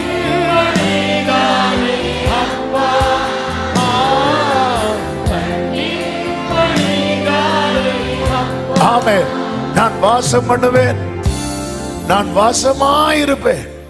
அவர் சொல்றார், மகா உக்கிரமாய் வைராக்கியம் கொண்டு நான் எருசலேமினிடத்தில் திரும்பி 8:3 நான் சீயோனிடத்தில் திரும்பி எருசலேமின் நடுவிலே வாசம் பண்ணுவேன். எருசலேம் எருசலேம் சத்திய நகரம் என்றும் சத்திய நகரம் என்றும் சேனைகளுடைய கர்த்தரின் பர்வதம் பரிசுத்த பர்வதம் பரிசுத்த பர்வதம் என்றும் அழைக்கப்படும் என்று கர்த்தர் சொல்லுகிறார். அதன் அர்த்தம் என்ன? இப்பொழுது எருசலேமின் நிலைமை எப்படிப்பட்டதா இருக்கிறது? ஏசாயா 64வது அதிகாரத்தின் 10வது வசனம், உமது பரிசுத்த பட்டணங்கள் வனாந்தரமாயின. சீயோன் இன்னைக்கு எப்படி இருக்கு? வனாந்தரமா இருக்கு. எருசலேம் எப்படி இருக்கிறது? பாழாய் கிடக்கிறது. இன்னைக்கு பாழாய் கிடக்கிறது. கர்த்தர் வந்து வாசம் பண்ணும் போது அது பரிசுத்த நகரமாக. பரிசுத்த நகரம்னா என்ன தெரியுமாங்க? ஆமென். திரளான கூட்டத்தார் கூடி ஆராதிக்கிற இடம். அதன் அர்த்தம் என்ன? இந்த இடத்துல எல்லாரும் வர விரும்புவாங்க. இந்த இடத்துடைய வேல்யூ வந்து ரொம்ப ஜாஸ்தி ஆயிரும். ஆமென். பாழான இடம் சும்மா கொடுத்தா கூட யாருக்கும் வேண்டாம். ஹல்லேலூயா. சில ஏரியால போட்டிருப்பாங்க, இப்பெல்லாம் அப்படி உண்டான்னு தெரியல. முந்தைய விளம்பரம் வரும் பாருங்க, ஒரு மனை வாங்கினால், ஒரு மனைவியா, ஒரு மனை வாங்கினால் ஒரு மனை இலவசம். ஏன்னா அது சும்மா கிடக்கு, யாருக்கும் வேண்டாம், யாருக்கும் வேண்டாம். ஆகாது என்று தள்ளின கல்லை அவர் தலைக்கல்லாய் மாற்றி இது கர்த்தராலே ஆயிற்று. நான் திரும்பிட்டேன்னு வச்சுக்கோயே, உன் வேல்யூ வேற. நான் வந்து உன் வாழ்க்கையில வாசம் பண்ணிட்டேன்னா, உன்னை யாரு தூக்கி எறிந்தார்களோ அவர்களே உன்னை தேடி வருவார்கள். ஹல்லேலூயா. எருசலேமே, உன்னுடைய வேல்யூவை வந்து ஏன் இப்படி கெடுத்துட்டு இருக்கிற? சீயோனே, நான் தெரிந்தெடுத்த எருசலேமே, சீயோனே, நான் தெரிந்தெடுத்த, கர்த்தர் விரும்பி தெரிந்தெடுத்து வாசஸ்தலமாகும்படி விரும்பினார். பரிசுத்த நகரம். அவர் மைண்ட்ல என்ன இருக்கு தெரியுமா? பரிசுத்தம். பாழாய் கிடக்கிற. கொஞ்சம் யோசித்து பாருங்க உங்களை பார்த்து. இதான் அவருடைய வைராக்கியம் செய்யும். சேனைகளின் கர்த்தருடைய வைராக்கியம் என்னை பரிசுத்தமாக்கும். அவர் வைராக்கியம் கொண்டு என்னை பரிசுத்தமாக்குவார். ஆமென் சொல்லுங்க பார்க்கலாம். இதை விரும்பணும். அதனாலதான் வேதம் சொல்லுகிறது, பரிசுத்தமாகுதலை தேவ பயத்தோட பூரணப்படுத்த கடவும், பூரணப்படுத்த கடவும். நாம செய்ய வேண்டிய பிரதானமான ஒரு காரியம் என்ன தெரியுமா? சகரியா 3வது அதிகாரம் அதனுடைய 1வது வசனத்திலே பிரதான ஆசாரியனை கர்த்தர் சகரியாவுக்கு காண்பிக்கிறார். அவன் எப்படிப்பட்டவனாய் வந்து நிற்கிறான் என்றால், அழுக்கு வஸ்திரம் தரித்தவனாய் வந்து நிற்கிறான். அவனுக்கு விரோதம் செய்ய அவன் வலது பக்கத்துல யார் நிக்கிறா தெரியுமா? சாத்தான் நிக்கிறான். வலது பக்கத்துல யார் நிக்கணும் தெரியுமா? கர்த்தர் நிக்கணும். ஆனா இப்ப யார் நிக்கிறா? ஏன் சாத்தான் நிக்க காரணம்? கர்த்தர் இல்லாததுனால. கர்த்தர் இல்லாததுக்கு காரணம் என்ன? பாவம். ஆனா இந்த சகரியாவுடைய பிளஸ் என்ன தெரியுமா? அவர் அடித்தாலும் பரவாயில்லை என்று சொல்லி அவருக்கு முன்னாடி வந்து நிற்கிறான். ஆதாம் செய்த தவறு, அவன் பறிக்க கூடாது என்று விலக்கின கனியை புசித்தது எவ்வளவு பெரிய தவறோ, அதை விட பெரிய தவறு என்ன தெரியுமா? கர்த்தர் எவ்வளவு இறங்கி வராரு. ஆதாம் பழம் சாப்பிட்டது ஆண்டவருக்கு தெரியுமா தெரியாதா? அரைக்குறை பயில் படிக்கிற நமக்கே தெரியுது. அப்போ ஆண்டவருக்கு தெரியுமா? தெரியும். தெரிஞ்சும் இறங்கி வந்தார்ல. அந்த அன்பு அப்படியே கருணை ஆச்சுல்ல, அன்பு அப்படியே காருண்யமாச்சுல்ல, அன்பு அப்படியே கிருபையானதல்லவா? அந்த அன்பு தான் நாங்க அப்படி கிருபையாய் உருவெடுக்கிறது, கருணையாய் உருவெடுக்கிறது. அவர் இறங்கி வரும்போது, அப்பா தப்பு பண்ணிட்டேன்ப்பா, தப்பு பண்ணிட்டேப்பான் வந்து விழ வேண்டியதானே. அவன் போனா பாருங்க, அவருக்கு வந்துச்சு கோபம். ஆதாமே அப்படின்னாரு, நீ எங்க இருக்கிற? ஆதாம் எங்க இருந்தான்? எங்க ஒழிச்சிட்டு இருந்தான்? தெரியுதுல நமக்கு. நம்ம இங்க பைபிள் வச்சு இங்க தேடக்கூடிய ஆள் நமக்கு தெரியுது. ஆனா ஆண்டவருக்கு தெரியாது எங்க இருக்கிறான். அவன் வரல, அவர்கிட்ட ஆண்டவர்கிட்ட வரல. ஆனா இந்த யோசுவா பாருங்க, என்னாலும் பரவாயில்லன்னு வந்து நிக்கிறான். ஆமே, ஹல்லேலூயா. அவர் யார் தெரியுமா? நாம் இரக்கம் பெறவும் ஏற்ற சமயத்தில் சகாயம் பெறவும் அவர் அந்த கிருபாசன தண்டையில உட்கார்ந்து இருக்கிறார். நன்றாய் புரிந்து கொள்ளுங்கள். பாவம் செய்த ஒருவன் கர்த்தரிடத்தில் வரவில்லை என்றால், ஒன்று, அவனுக்கு கர்த்தரை குறித்த அறிவு இல்லை. 2, அவன் பாவத்தை விட மனம் இல்லை. இயேசு தெளிவா சொல்லிட்டார், பொல்லாங்கு செய்கிறவன் எதை பகைக்கிறான்? ஒளியை பகைக்கிறான். இயேசுவின் இடத்துல அவன் ஏங்க சர்ச்சுக்கு வரல, என்ன மாதிரி பாவிங்க எல்லாம் அங்க வந்து ஆமே சொல்லும் போது என்ன சில சொல்லுவாங்க தெரியுமா, நான் திருந்திட்டு தான் சர்ச்சுக்கு வர்றேன். ஆமே, இங்க வந்து தான் திருந்த முடியும். நான் திருந்திட்டு தான் 3 வருஷம் கூட இருந்ததுக்கு அப்புறம் சீசனுடைய காலை கழுவினார் ஆண்டவர். ஆமே, ஹல்லேலூயா. நல்லா திருந்திட்டு தான். ஆமே, இவங்கெல்லாம் சர்ச்சுக்கு வராங்களா? இவங்கெல்லாம் தான் வரணும். ஆமே, அதாவது இரக்கம் பெற சமயத்தில் சகாயம் பெற கிருபாசன தண்டையில் தைரியமாய் வர. இரக்கம் பெற சமயத்தில் சகாயம் பெற கிருபாசன தண்டையில் தைரியமாய் வர. கிருபை செய்தவரே எங்கள் பிரதான. அவர் அப்படி ஒரு மாம்சமாகிய திரையை கிழிக்க ஒப்பு கொடுத்து இன்னைக்கு ஆண்டவர் சொல்லுகிற செய்தி இன்னைக்குள்ள ரேமா அதுதான். உங்க லைஃப் கர்த்தர் மாற்ற விரும்புகிறார். நீ வாழ்க்கை ஃபுல்லா பாழானவள் வனாந்திரம் எல்லாம் போச்சு இப்படியே கேட்டுட்டு இருக்க போறோமா? இல்ல, நீ தேடிக்கொள்ளப்பட்டது என்றும் கைவிடப்படாத நகரம் என்றும் நீ எப்சிபா என்றும் நீ பியூலா என்றும் பெயர் பருவதற்காக கர்த்தர் இந்த நாளிலே உங்களோட கூட பேசிக் கொண்டிருக்கிறார். நீ எந்த நிலையில இருக்கிறியோ வந்து நில்லு, வந்து நின்று ஆண்டவர், நான் எப்படி ஆண்டவரே சத்தியத்தை அறிவை இறந்தோம், நான் தப்பு பண்ணிட்டேன் ஆண்டவரே, நான் விழுந்துட்டேன் ஆண்டவரே, எப்படி ஆண்டவர்? இல்ல ஆண்டவர், இல்ல, வேண்டாண்டவரே. பேதுரு போல காலில் விழுந்து, பேதுரு என்னை விட்டு போங்கன்னு சொன்னதுக்கு அப்புறமே வாடான்னு கூட்டிட்டு போனவர் என் ஆண்டவர். பேதுரு என்ன சொல்லுவான்? நான் பாவிப்பா, என்னை விட்டு போயிருங்க. உனக்கு தெரிஞ்சது அவ்வளவுதான் பேதுரு. அது அவனுடைய அறியாமையினால இன்னைக்கு இந்த மாம்சமாகிய திரையை கிழித்து ஒப்பு கொடுத்து இப்படி ஒரு மார்க்கத்தை கர்த்தர் உண்டு பண்ணி வைத்திருக்கிறார். கர்த்தர் சொல்ல, நீ என்னிடத்துல திரும்பி பாரு, நான் உன்னிடத்தில் திரும்பி உன்னை பரிசுத்த நகரம் என்றும் சத்திய நகரம் என்றும் பெயர் பெற வைக்கிறேனா இல்லையா பார். ஆமென் சொல்லுங்க பார்க்கலாம். ஹல்லேலூயா. அவன் எப்படி இருந்தான் அப்படி வந்துட்டான், வந்து நிக்கிறான். ஆமென், வந்து நிக்கிறான். glory. இருக்கிற வண்ணமா உங்களுக்கு கொடுத்துருங்க. இப்படி வாரான். உம்மை விட்டு பிரிந்து சென்று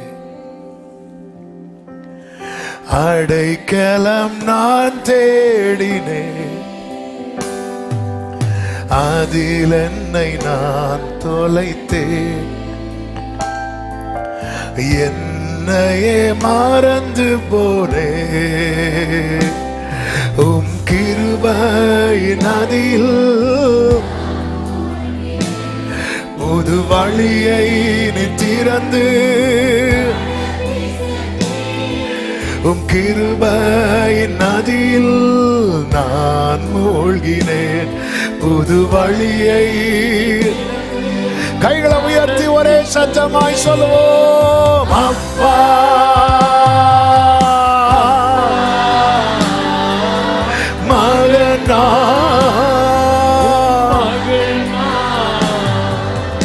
அப்பா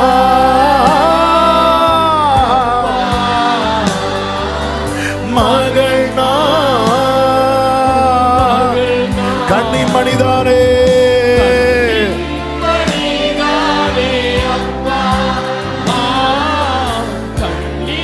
ஆமென், ஆமென். இப்போ யோசுவா வந்து நிக்கிறான். சாத்தான் எதற்காக வந்து நிக்கிறான்? பக்கத்துல விரோதம் செய்ய. என்ன விரோதம் பண்ணா? சாத்தாங்க என்ன வார்த்தை சொன்னான்? கையில பெரிய டைரியோட நிக்கிறான். ஆமே, தைரியோட நிக்கிறான். ஆண்டவரே, அவர் நியாயாதிபதி அல்லவா, அப்படி நிற்கிறான். மை லார்ட் அப்படி நிற்கிறான். போன அக்டோபர் மாதம் 15ஆம் தேதி மாலை 5 மணிக்கு என்ன பண்ணியிருக்கிறான் பாருங்க. செப்டம்பர் மாதம் 1ஆம் தேதி சில பார்க்குறாங்க என்ன தீர்க்க தரிசனமாக வருது, என்ன பண்ணியிருக்கிறான் பாருங்க. ஆகஸ்ட் மாதம் எப்பத்தான் பிரேயர் இங்கே நடக்கும்போது இப்படி ஒரு பெரிய லிஸ்ட் எடுத்துட்டு ஓபன் பண்ணலான்னு அப்படி ஓபன் பண்ண வாயை திறக்கிறான். கர்த்தர் கடிந்து கொள்வாராக. வாயை திறக்க விடல. சாத்தான் வந்தது ஒரு பெரிய பிளானோட, பெரிய திட்டத்தோட. நீங்க படிச்சீங்கன்னா தெரியும், சாத்தான் வாயை திறக்க முடியாது. ஆமே, நீங்க கர்த்தருக்கு முன்பாக வந்துட்டீங்கன்னு வைங்கள, உனக்கு விரோதமா எழும்பும் எந்த நாவையும், உனக்கு விரோதமா எழும்பும் எந்த நாவையும் ஆண்டவர் மூட அப்படின்ட்டாரு. அவன் பேசலான் பெரிய லிஸ்ட் எடுக்கும்போது டை அப்படின்ட்டாரு.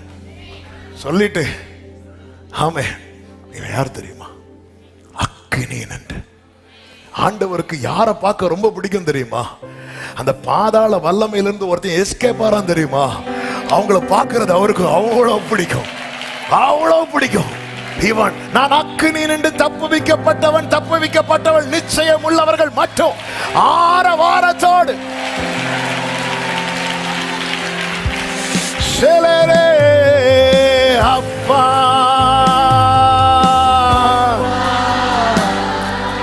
மகனா ரிதலரமசே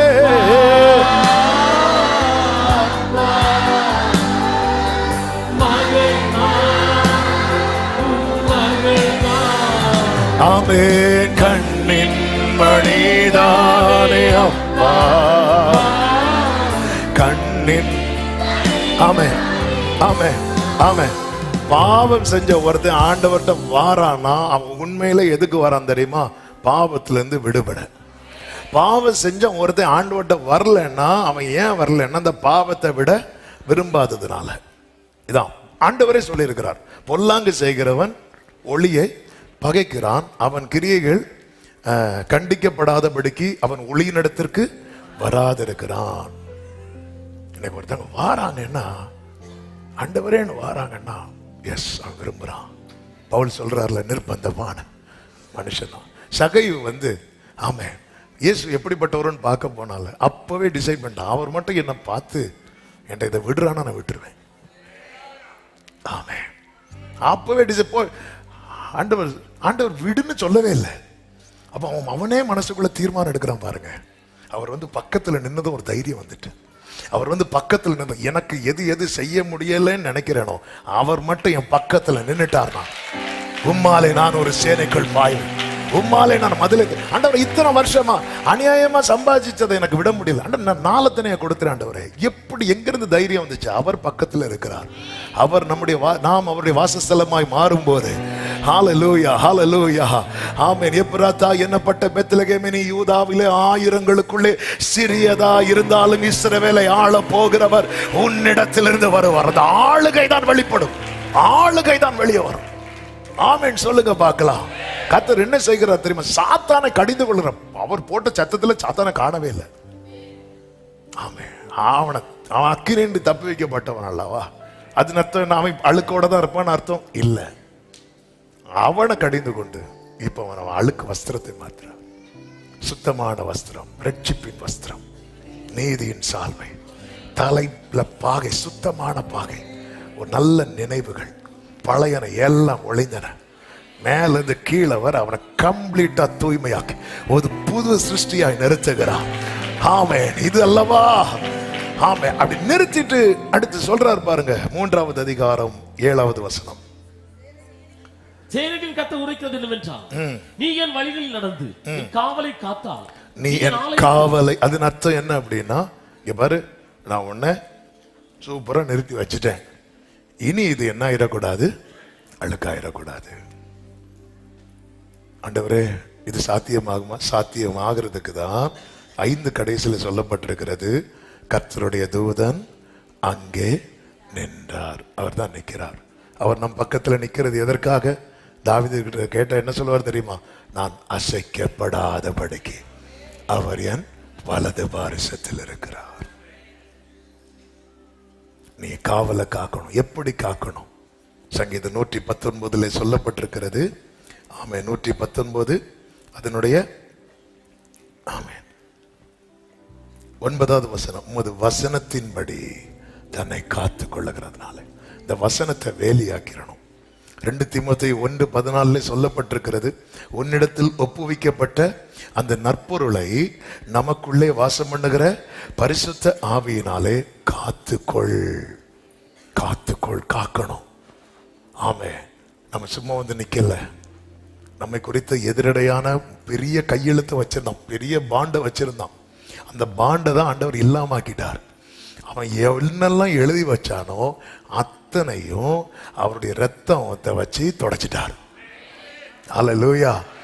சில இங்கு வந்து எவ்வளவு அழிச்சாலும் போகாது. ஆனா அதுக்குன்னு சில ஐட்டம் இருக்கும் பாருங்க, அதை ஒரு டிராப் போட்டாலே அது கம்ப்ளீட்டா இல்லாம கிளீன் ஆயிரும். அதே போல நம்முடைய பாவத்தை போக்குற வேற எந்த காரியத்தினாலும் நம்முடைய பாவத்தை வந்து போக்க முடியாது. அதற்காக தான் தம்முடைய ஒரே பேரான குமாரன் இந்த பூமியில தந்தரளி.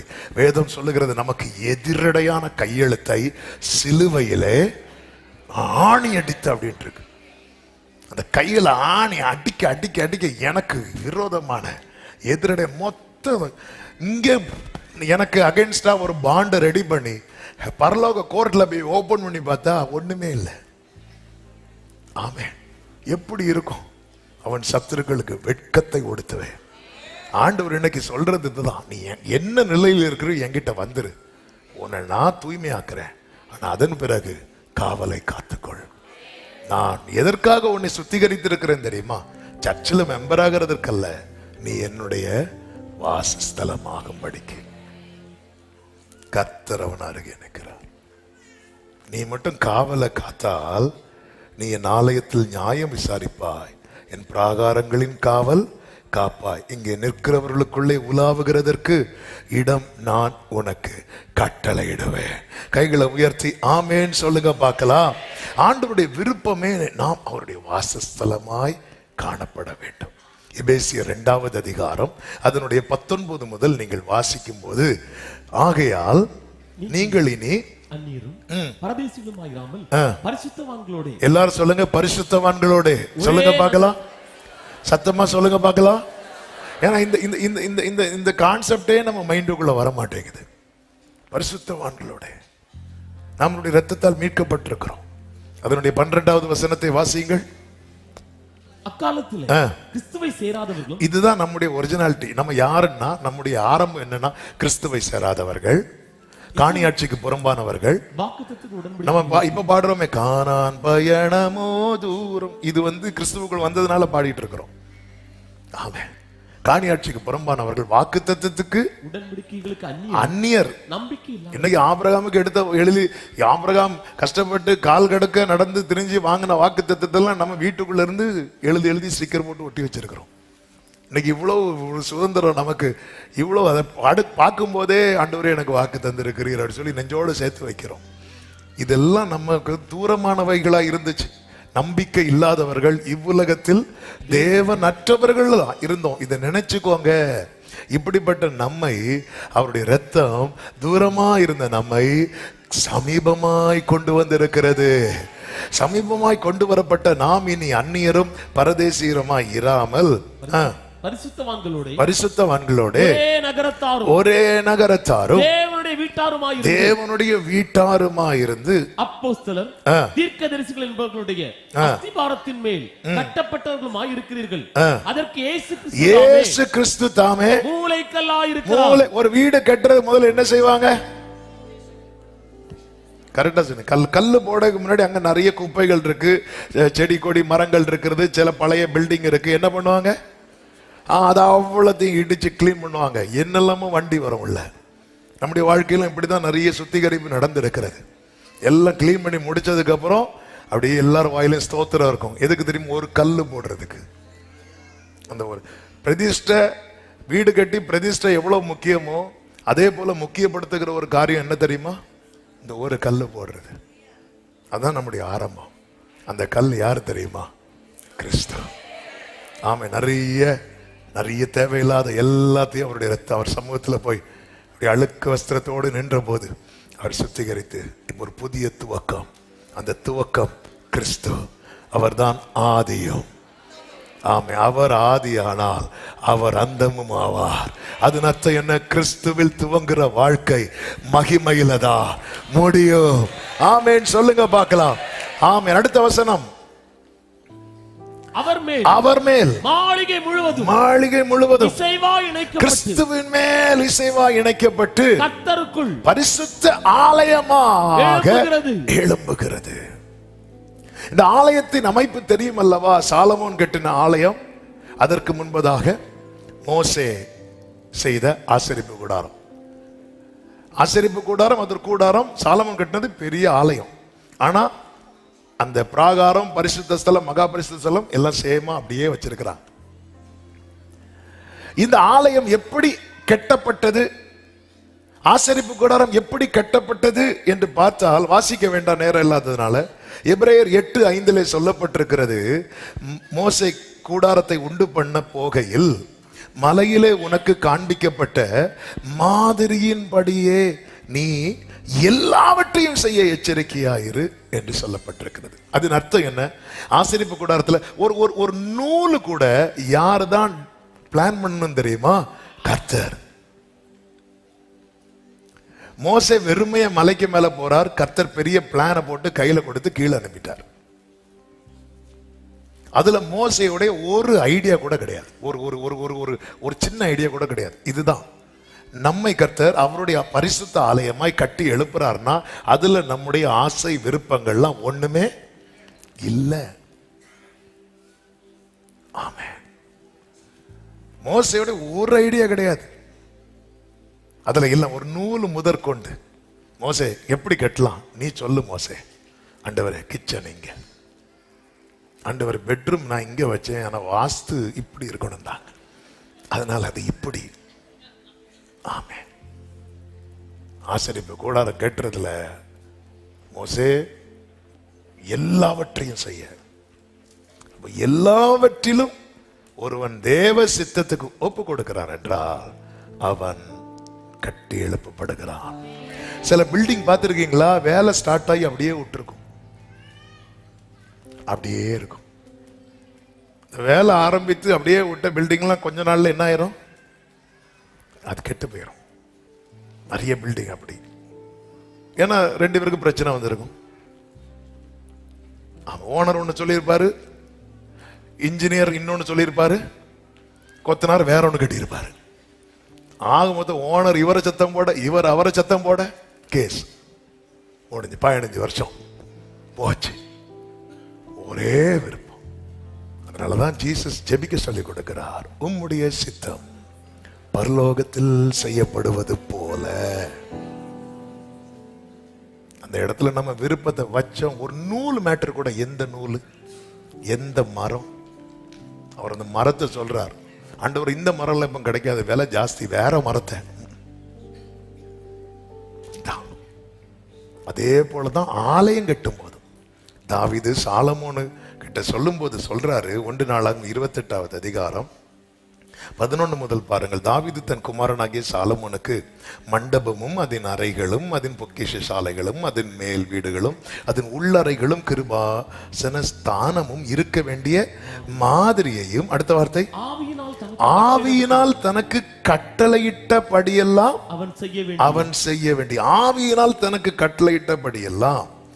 ஆமென். 13 கடைசியில சொல்லப்பட்டிருக்கிறது, அனைத்துக்கும் உரிய கட்டளையையும் கொடுத்தான். 19 வாசிங்க. இந்த மாதிரியின்படி சகல வேலைகளும் எனக்கு தெரியப்படுத்த இவை எல்லாம் கர்த்தருடைய கரத்தினால் எனக்கு எழுதி கொடுக்கப்பட்டது என்றான். ஆசரிப்பு கூடாரமாகட்டும், சாலமோன் கட்டின தேவாலயம் ஆகட்டும், அதுல சாலமோனுடைய ஞானமோ சாலமோனுடைய விருப்பம் ஒன்றும் கிடையாது. மோசேனுடைய ஐடியா எதுவுமே கிடையாது. ஆமென். அந்த ஞானத்தின் ஆவிய மோசைக்கு கூட கொடுக்காம வேற யாரு கொடுத்தார்? பெசலேலுக்கு கொடுக்கிறார். ஆண்டவருடைய பிளான பாத்தீங்களா? பெசலேல ஞானத்தின் ஆவியினால் நிரப்பி, பெசலேல் கூட்டத்துல ஒரு பையன் அவன் சொல்றான் மோசே கிட்ட, அங்கிள் இதை எப்படி பண்ணுவோம் பாஸ்டர், இதை எப்படி பண்ணலாம், எப்படி பண்ணலாம்? மோசே பண்ணு பண்ணு பண்ணு பண்ணு பண்ணு. ஏன்? இது காட்ஸ் பிளான். ஆண்டவருடைய சித்தம் பூரணமாய் எந்த இடத்துல இருக்கிறதோ அங்கே அந்த வேலை முடிஞ்சு அடுத்த செகண்ட் மகிமை இறங்கும். மகிமை இறங்கும். மோசே கூடாரத்தை கட்டி முடித்தது மகிமை இறங்கினது. சாலமோன் ஆலயத்தை கட்டி முடித்தது மகிமை இறங்கினது. கர்த்தருடைய ஆவியானவரால் கட்டி எழுப்பப்படுகிறவர்கள் வாழ்க்கை பூரணமாகும் போது மகிமை மகிமை மகிமை. நல்ல கரங்களை தட்டி ஆமென் சொல்லுங்க பார்க்கலாம். இந்த ஆசரிப்பு கூடார அமைப்பை பார்த்தீர்களா? ஆசரிப்பு கூடார அமைப்பு, ஆமென், அது மூன்றாக இருக்கும். சொல்லுங்க பார்க்கலாம் அந்த மூணு வேகமா, சத்தமா சொல்லுங்க. நீங்க எடுத்ததும் பறந்து மகாபரிசுத்தலுக்குள்ள போண்டாம், உள்ள வெளியேந்து போவோம். பிராகாரம், பிராகாரம், ஓகே. அடுத்து பரிசுத்த ஸ்தலம், அடுத்து மகா பரிசுத்தம், அடுத்து கிடையாது. சிலர் வந்து மகா பரிசுத்த ஸ்தலம், அடுத்து மகா பரிசுத்தம், அப்படி அப்படி முடிஞ்சு. ஏன்னா இப்ப அடுத்து கேட்டா நீங்க சொல்லிட்டு இருப்பீங்க. மூணு தான். இந்த பிராகாரம் நீங்க பாத்தீங்கன்னா பிராகாரத்துக்கு மறைவு கிடையாது. நம்முடைய வாழ்க்கை அப்படிதான். இது வெளியரங்க வாழ்க்கை. ஆமென். பிராகாரத்துல மழை பெஞ்சா நனையதான் செய்யும், எல்லாம் வியாதி வரதான் செய்யும். கொரோனா வந்துச்சு இல்ல? கொரோனா யாருக்கெல்லாம் வந்துச்சு? டெஸ்ட் எடுத்த எல்லாருக்கும் வந்துச்சு. டெஸ்ட் எடுக்காத யாருக்கும் வரல. அப்படிதானே? அங்கிருந்து டெஸ்ட் எடுக்க வராங்கனாலே வெளியே போய் வீட்டு பூட்டை போட்டு பின்னாடியோட வந்து மெயின் ஆஃப் பண்ணிட்டு இப்படி இருந்ததெல்லாம் அப்படி பல சாட்சிகள் உண்டு. வந்துச்சுல மழை, எல்லாம் நனையதான் செய்யும். எல்லாமே பிராகாரம் அப்படிதான். இந்த பிராகாரத்துல பல விளக்குகளின் வெளிச்சம் இருக்கும். சூரியனுடைய வெளிச்சம் இருக்கும், சந்திரனுடைய வெளிச்சம் இருக்கும், பல விளக்குகளின் வெளிச்சம் இருக்கும். சபை கூடி வந்து நிக்கிற இடம், ஒருவருக்கு ஒருவர் விஷ் பண்ற இடம், களி கூறுகிற இடம். ஆமென். ஆனா இதுக்குதான் மறைவு இல்லையே. அப்ப எல்லாம் போல இதுவா அப்படி கேட்டா இல்ல. மற்ற பிராகாரங்கள், மற்ற வீட்டின் முற்றங்கள் இருக்குல்லவா, பிராகாரம் வீட்டுக்கு வெளியே இருக்குல்ல, மற்ற பிராகாரங்களுக்கும் ஆசரிப்பின் கூடாரத்தின் பிராகாரத்துக்கும் வித்தியாசம் உண்டு. மழை பெஞ்சா எல்லா இடத்துலயும் ஒரே போலதான் நனையும். ஆனா ஆசரிப்பின் கூடாரத்தின் பிராகாரத்தை பார்த்த உடனே சொல்லுவாங்க, இது ஆசரிப்பு கூடாரத்தின் பிராகாரம் என்று. ஏனென்றால் அங்கே பலிபீடம் இருக்கும், அங்கே தொட்டி இருக்கும். பலிபீடம் பலி செலுத்த, சாம்பலாக்க, தொட்டி சுத்திகரிக்க. ஆமென், ஹல்லேலூயா. எல்லாரும் போலதான் இருப்பாங்க. ஆனால் கிறிஸ்துவினுடையவர்கள் எங்க இருந்தாலும் அவங்கள பார்த்த உடனே தெரியும் இவங்க அவருக்குரியவர்கள். மற்ற பிராகாரம் இதை பார்த்தாலே தெரியும். இதுக்கு தனியா இந்த மறைச்செல்லாம் ஒன்றும் கிடையாது. யாருனாலும் பார்க்கலாம், யாருனாலும் பார்க்கலாம். ஆனா பார்த்த உடனே தெரியும் இது எதனுடைய பிராகாரம் தெரியுமா? ஆசரிப்பு கூடாரத்தின் பிராகாரம். அப்படிதான் தேவன் நம்முடைய வாழ்க்கை. பலிபீடனாலே அந்த சிலுவையில் அறையப்பட்ட கிறிஸ்து, கிறிஸ்துவோடு இணைந்து இருக்கிற வாழ்க்கையை வாழ்றவங்க எங்க போனாலும் சொல்லுவாங்க இவங்க கிறிஸ்டியன்ஸ். சிலருடைய நற்கிரியைகளை பார்த்து கேட்பாங்க, நீங்க கிறிஸ்டியனா அப்படின்னு. சிலருடைய கிரியை பார்த்து கேட்பாங்க, நீ எல்லாம் கிறிஸ்டியனா இல்ல, அப்படியும் கேட்பாங்க, இப்படியும் கேட்பாங்க. பிராகாரம் நம்ம லைஃப் அந்த சிலுவையில் அறியப்பட்ட அவங்கள பார்த்தாலே அவன் டிஃபரெண்ட்ப்பா, டிஃபரெண்ட். இந்த பிராகாரத்துல உள்ள நீங்க பிராகாரத்துல கால் வச்சாலே கண்ணுக்கு முன்னாடி முதல்ல தெரிகிறது பலிபீடம் தான். நம்ம நம்ம நம்ம வெளியே இறங்கும் போதே நம்ம மைண்டுக்கு முன்னாடி செட் பண்ண வேண்டியது அந்த கல்வாரி.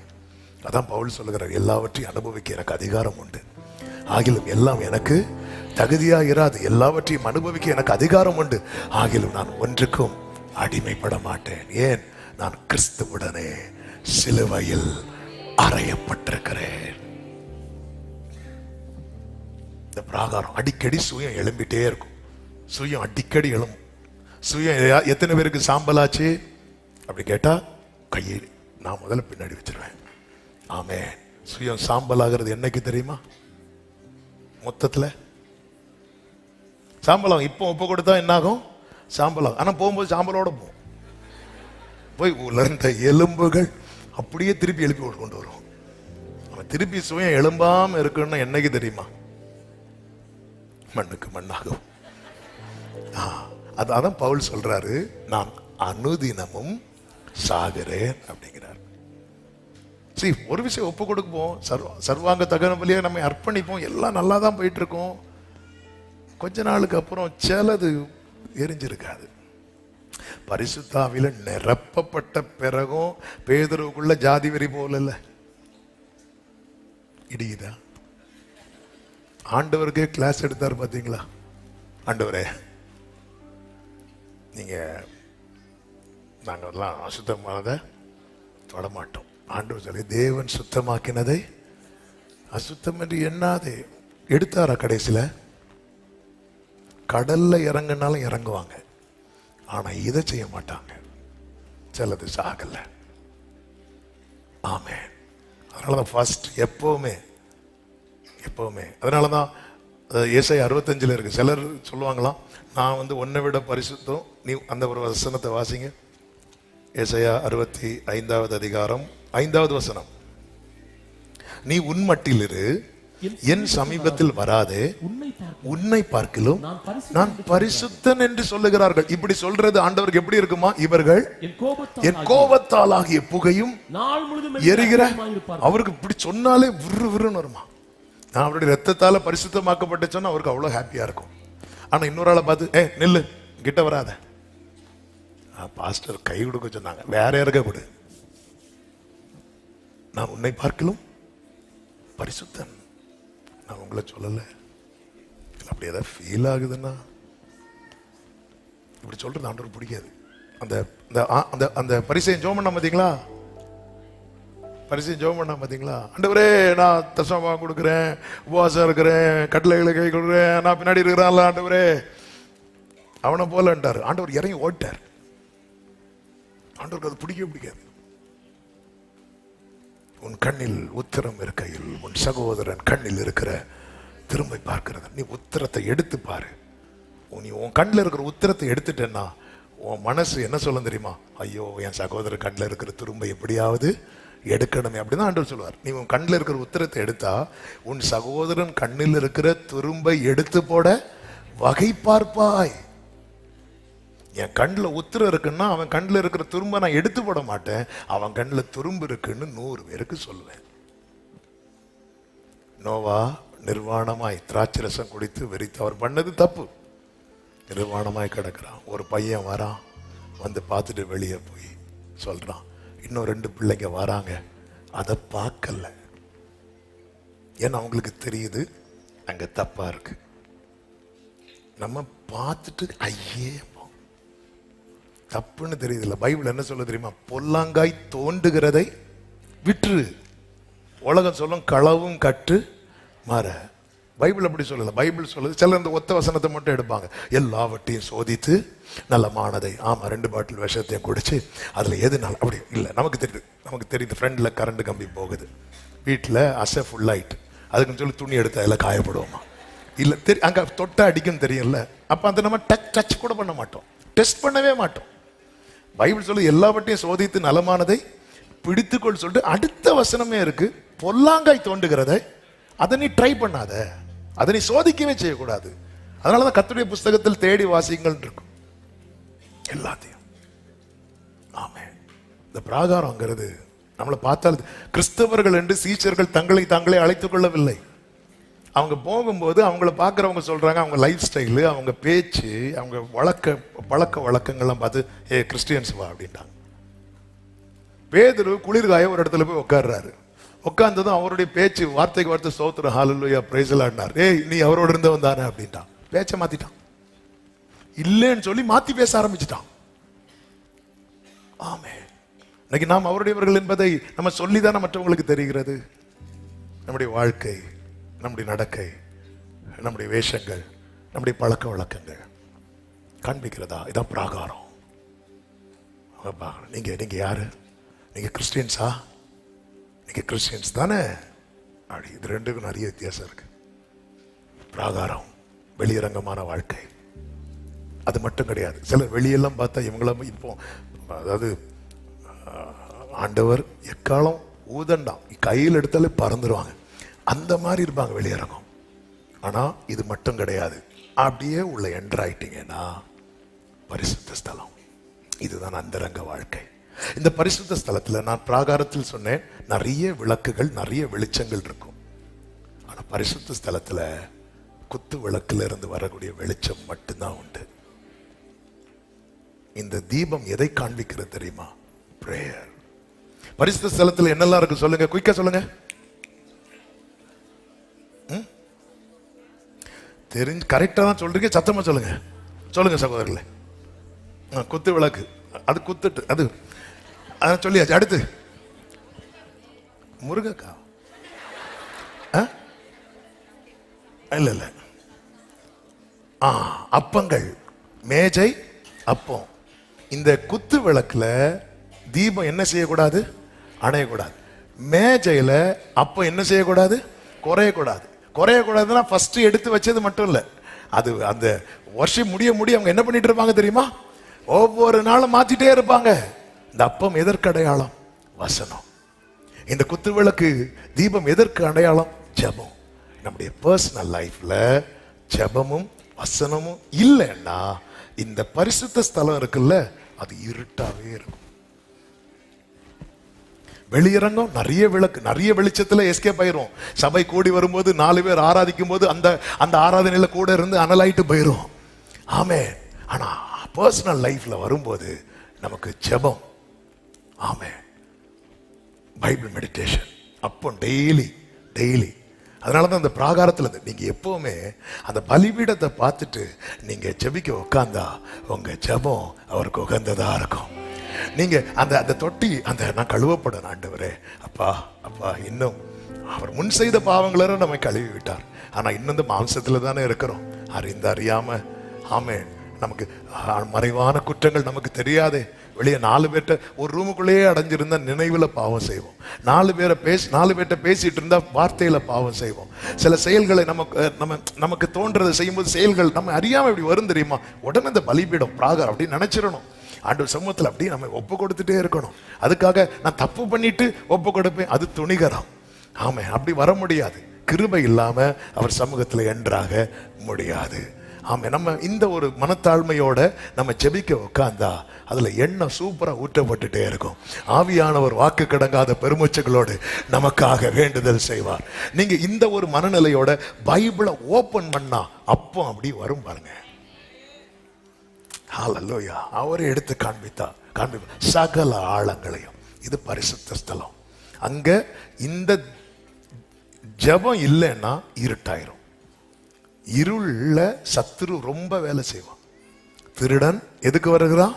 திருடன். நிறைய வெளியே ரொம்ப சூப்பர். சர்ச்சில் எல்லாம் வந்து அவங்கள அடிக்க ஆளே கிடையாது. வீட்டில் வந்தா சில சொல்லுவாங்க, பாஸ்டர் அவங்க சர்ச்சிலே இருக்கட்டும் பாஸ்டர்.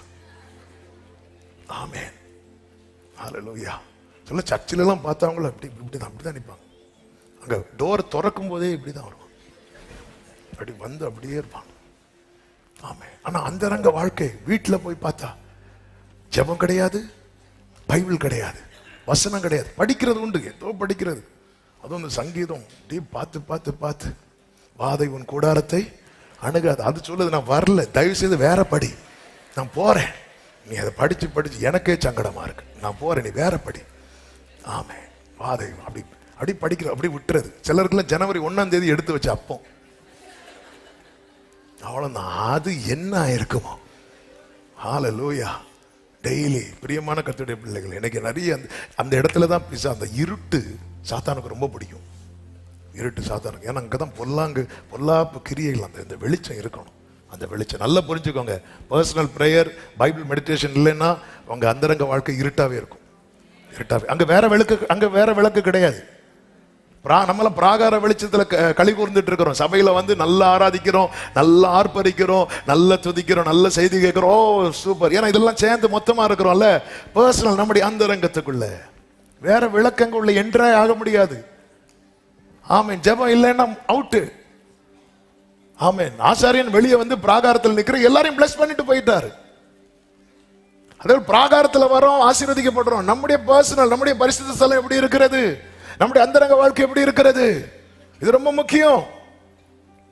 குத்து விளக்குல அந்த எண்ணெய் வந்து எப்பவுமே இருக்கணும், இல்லைன்னா அந்த தீபம் அணைஞ்சிரும். ஜெபம் பர்சனல், டெய்லி நீங்க எவ்வளவு நேரம் ஜெபம் பண்றீங்களா ரெண்டாவது, முதல்ல டெய்லி ஜெபம் பண்ணுங்க. கொஞ்ச நேரமாவது ஏசப்பா ஆண்டவர் சமூகத்தில் இருங்க, பைபிள் எடுத்து வாசிங்க. அது ஒரு அப்பமா. அப்பங்கிறது என்ன அப்படின்னா, சாப்பிடும்போது ஒரு திருப்தி இருக்குல்ல, வசனம் படிக்கும் போது அந்த ஒரு திருப்தி உண்டாகட்டும்.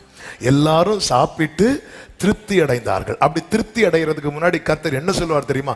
எல்லாரையும் வரிசையா உட்காரவை. எத்தனை பேர் உட்கார்ந்து பைபிள் படிக்கிறதுக்குன்னு உட்கார்றவங்க எத்தனை பேர்? நம்ம உட்கார்ந்த இடத்துல பைபிள் படிப்போம். பைபிள் படிக்கிறதுக்காக உட்கார்றோமா? ஒரு இடத்துல நம்ம உட்கார்றோம்னாலே நம்ம அதுக்கு கொஞ்சம் டைம் ஸ்பெண்ட் பண்ண போறோம்னு அர்த்தம். ஆமென். இப்போ நாகர்கோயில இருந்து பெட்டனி மடத்துல இருந்து பாரதிபுரம் வரை போனோம். பஸ் வருது, ஏறுறாங்க. சீட் இருந்தாலும் இருக்க மாட்டாங்க. ஏன் இருக்க மாட்டாங்க? அடுத்த ஸ்டாப்ல இறங்கணும். இப்ப தக்கலை வர போனோம். சீட் இல்லைன்னாலும் இடிச்சு பிடிச்சாவது உட்காந்துருவாங்க. ஏன் உட்காடுறாங்கன்னா, கொஞ்ச தூரம் இதான் உட்காந்து படிக்கிறது. நம்ம போற வழியிலே கர்த்தர் மேய்ப்பரா இருக்கிறார். அவ்வளவுதான், அவ்வளவுதான். நம்ம பார்த்து கொண்டிருக்கையில் ஒரு மேகம் கடந்து போனது. ஆமே, ஆமே. அப்படி கொஞ்சம் யோசிச்சு பாருங்க. ஆமே. நீங்க தோசை கேட்குறீங்க, உங்க வீட்டுல தோசை வருது, நீங்க வாய் திறக்கும் போது இப்படி வாயில வச்சு இப்படி எடுத்து எப்படி இருக்கும்? நம்ம இப்படிதானே பைபிள் படிச்சுட்டு இருக்கிறோம். பிரியமானவனே, உன் ஆத்மா எங்க வாழும்? ஆத்மாவுக்கு ஃபுட்டு தானே இது. ஆத்மா வாழ்ந்தாதான் நீ எல்லாவற்றிலும் வாழ்ந்து சுகமா இருக்க முடியும். இன்னைக்கு எல்லாத்திலும் வாழ முடியுதா? ஐயோ ஏன் தான் இந்த வாழ்க்கை அப்படி? ஏன்னா ஆத்மா வாழல, ஆத்மா பட்டினியா இருக்கு. ஆத்மா வாழ்வது போல நீ எல்லாவற்றிலும் வாழ்ந்து தேவ சமூகத்தை அப்பம். அது அது அடுத்து அடுத்து ஆண்டவர் அடுத்து நீங்க இதை அப்பமா உங்க டேஸ்ட் பண்ண ஆரம்பிச்சிட்டீங்கன்னா, உங்களுக்கு ரேமா கிடைக்கலன்னா ஒரு மாதிரி இருக்கும், ஒரு பைத்தியம் பிடிச்ச மாதிரி இருக்கும். ஓடே ஓடாது, ரீடிங்கே ஓட அப்படி இருக்கும், அப்படி ஒரு மாதிரி இருக்கும். ஆமே. ஏன்னா டேஸ்டா சாப்பிட்டு பழகியாச்சுல்ல. ஆமே. நேரம் போயிட்டு மகா பரிசுத்த ஸ்தலம் அடுத்து இன்னொரு ஸ்டெப் உள்ள எடுத்து வைக்கும் போது அதான் மகா பரிசுத்த ஸ்தலம். அங்க நீங்க பாத்தீங்கன்னா ஒரே ஒரு சேர் தான் போட்டிருக்கும். அதுக்கு பேர் தான் கிருபாசனம். அங்க யார் மட்டும்தான் இருப்பா தெரியுமா? கர்த்தர். அதுதான் நம்முடைய இருதயம், நம்முடைய மனம், நம்முடைய நினைவு. அங்க ஒரே ஒரு சேர் தான் போடணும். நம்ம ஒரு சேரும் போட்டு 24 மூப்பர்களுக்கு சுத்தி போட்டு மொத்தத்துல தலை குழம்பி இல்ல, ஒரே ஒரு ஸ்தானம். அதுல அவர் வந்து உட்கார்வார் பாருங்க. இந்த பரிசுத்த ஸ்தலத்துல குத்து விளக்குடைய வெளிச்சம் இருக்கும். மகா பரிசுத்த ஸ்தலத்துல மற்ற விளக்குகளின் வெளிச்சமும் கிடையாது, குத்து விளக்கின் வெளிச்சமும் கிடையாது. அங்கே அவருடைய மகிமையின் வெளிச்சம் மட்டும்தான் இருக்கும். இததான் யோபு மிஸ் பண்ணி ஃபீல் பண்ணா அந்த முந்தின சீர். அப்பொழுது அவருடைய தீபம் என் தலையின் மேல் பிரகாசித்தது. அவருடைய ரகசிய செயல். இந்த மகா பரிசுத்த ஸ்தலத்துக்குள்ளதான் ஆண்டவருடைய இருதயத்தை ஓபன் பண்ணுவார். உள்ள இருக்கிற ஆசாரியன் கேட்பான், வெளியே இருக்கிறவங்க என்ன இன்னைக்கு என்ன வரப்போகுது தெரியல. ஆமென். இந்த நிலையில் தான் சிமியோன் என்கிற தேவ மனிதனுடைய வாழ்க்கை இருந்ததுனால கர்த்தராகிய கிறிஸ்துவை காணும் முன்னே நீ மரணம் அடைய மாட்டாய் என்று ஆவியானவர் அவனுக்கு சொல்லியிருந்தார். ஆமென். இன்னைக்கு அந்த மகா பரிசுத்த நம்முடைய இருதயத்தில், நம்முடைய நினைவில் யாருக்கு நாம் அந்த சேரை போட்டு வச்சிருக்கிறோம்? அப்படி உள்ள வரும்போதே எப்படி வருவாங்க தெரியுமா? ஆசாரியன் கையில ஒரு பாத்திரத்துல ரத்தத்தை, பலிமிருகத்தின் ரத்தத்தை எடுத்துட்டு நம்ம ரத்தத்தால தோய்த்து அப்படி விட்டுருக்கிறார். ரத்தத்துல முக்கி இப்படி விட்டுருக்கிறார். வா அந்த கிருபாசன தண்டை அப்படி வந்து அப்படி நிற்கும் போது ஆண்டவர் தம்முடைய இருதயத்தை அப்படி ஓபன் பண்ணுவார். அதான் அவருடைய தீபம், அவருடைய வெளிச்சம். உங்களுடைய வெளிச்சத்தினால நான் இருளை கடந்து போனேன். தேவனோடு உள்ள அந்த ஒரு இன்டிமெசி, அந்த ஒரு ஆழமான உறவு. ஆசரிப்பு கூடாரத்தை இந்த நிலையில் கட்டி முடித்த போது ஜனங்கள் எல்லாம் உட்கார்ந்து இருக்கிறாங்க. எதுக்கு தெரியுமா? மேகம் மூடி இருக்கிறது. இந்த மேகம் எப்போ எழும்புமோ பயணம் தொடரும். அது போலதான் மகிமையானவைகளுக்கு மேலெல்லாம் காவல் இருக்கிறது. ஒரு நாளில் இந்த காவல் எடுபடும். அப்பொழுது இந்த ஓட்டத்தை முடித்து நாம் மகிமையிலே பிரவேசிப்போம். இதுதான் பவுல் சொல்லுகிறார். 2 கொரிந்தியர் 5வது அதிகாரம் 1 முதல் அதனுடைய 2வது வசனத்தை வாசியுங்கள். பூமிக்குரிய கூடாரமாகிய நம்முடைய வீடு அழிந்து போனாலும் தேவனால் கட்டப்பட்ட கைவேலை இல்லாத நித்திய வீடு பரலோகத்தில் நமக்கு உண்டென்று அறிந்திருக்கிறோம். ஏனெனில் இந்த கூடாரத்தில் நாம் தவித்து நம்முடைய பரம வாசஸ்தலத்தை தரித்துக் கொள்ள மிகவும் வாஞ்சியுள்ளவர்களாய் இருக்கிறோம். ஆமென். ஜனங்கள்லாம் வெயிட் பண்ணிட்டு இருப்பாங்க ஆசரிப்பு கூடாரத்துக்கு முன்னாடி. எப்படின்னா, ஆமென், இந்த மேகம் எப்போ எழும்பும்னு தெரியல. ஆமென். மேகம் எழும்புச்சுன்னா அவங்களுக்கு கொண்டாட்டம். கர்த்தர் நம்மை அழைத்தால் எத்தனை பேர் கொண்டாட்டம். ஆமென். இப்படி வருது. ஒரு வேளை கூப்பிட்டுட்டார்னா அதனால பக்கத்துல கையை பிடிச்சு தூக்கியாச்சு. ஆமென். எங்க அப்பாவுக்கு அது கொண்டாட்டமா இருந்துச்சு. அப்படி போயிட்டார். அதாவது மேகம் எழும்புனதும் குளிச்சு எனக்கு அந்த சாட்சி கேட்டுருப்பீங்க. டைம் ஆயிட்டு ஸ்பீடா சில இடத்துக்கு போகும்போது டைம் ஆயிட்டோன்னு செம்ம ஸ்பீடா ஒரு குளியல் போடும் பாருங்க. குளிச்சு ட்ரெஸ் மாத்திட்டு அப்படி எங்க அப்பா கொண்டாட்டம். அது கொண்டாட்டம். ஆமென். அதனால கிறிஸ்துவுக்குள் மரிக்கிறவர்கள் பாக்கியவான்கள் என்று எழுது. அப்படி எழுதும் போது தூதர்களை வச்சு கூட ஆமேன் சொல்ல வைக்காம ஆவியானவர் ஆம் என்று திருவுளம் பற்றினார். அப்படிதான் இன்னைக்கு அந்த மகிமையானவைகளுக்கு மேல காவல் உண்டாயிருக்கிறது. நம்ம மேல அந்த காவல் இருக்கு. ஆமென். பிராகாரம் வெளியரங்கமா கிறிஸ்தவனாய் காட்டிட்டு மட்டும் போறது இல்லாம அந்த ரங்கத்துல ஏதோ டெய்லி ஜெபம் பைபிள் மெடிடேஷன் என்று மட்டும் இல்லாம இன்னும் ஆழமான உறவு நம்முடைய நினைவுல ஃபுல்லா கிறிஸ்து. இந்த நிலை போகும்போது எவ்வளவு க்ளோரி. அது மகிமை. ஹல்லேலூயா. கூடாரவாசிகள் ஆகும் நமக்கென்று வேடொன்று நாடென்று சொல்லலாமோ? கூடாரவாசிகள் ஆகும் நமக்கிங்கு வீடென்றும் நாடென்றும் சொல்லலாமோ? கைவேலை இல்லாத வீடொன்றை மேலேதான் செய்வேன் என சொல்லி போகலையோ. எவ்வளவு பாக்கியம் பெற்றவர்கள் நாம. இந்த கூடாரத்தை பெயர்த்து போனாங்க. அது போலதான் அந்த பூமிக்கு இதுக்குள்ள ஒரு தவிப்பு இருக்கணும். ஆண்டவர் என்னைக்குப்பா இது அணைஞ்சிடவே கூடாது. நம்மள ஆண்டவர் ரொம்ப கம்ஃபர்டபுளா வச்சாலும் இந்த தவிப்பு அணைஞ்சிடக்கூடாது. யோசேப்பு மாதிரி அந்த ராயல் லைஃப் யாருங்க வாழ்ந்தாங்க. ஆனா யோசேப்பு சொல்றாரு மரணம் அடைக்கிற முன்னாடி, பாருங்க உங்களை எல்லாம் எகிப்துல இருந்து ஆண்டவர் கொண்டு போவார், என் எலும்பு எடுத்துட்டு போயிருங்கன்றாரு.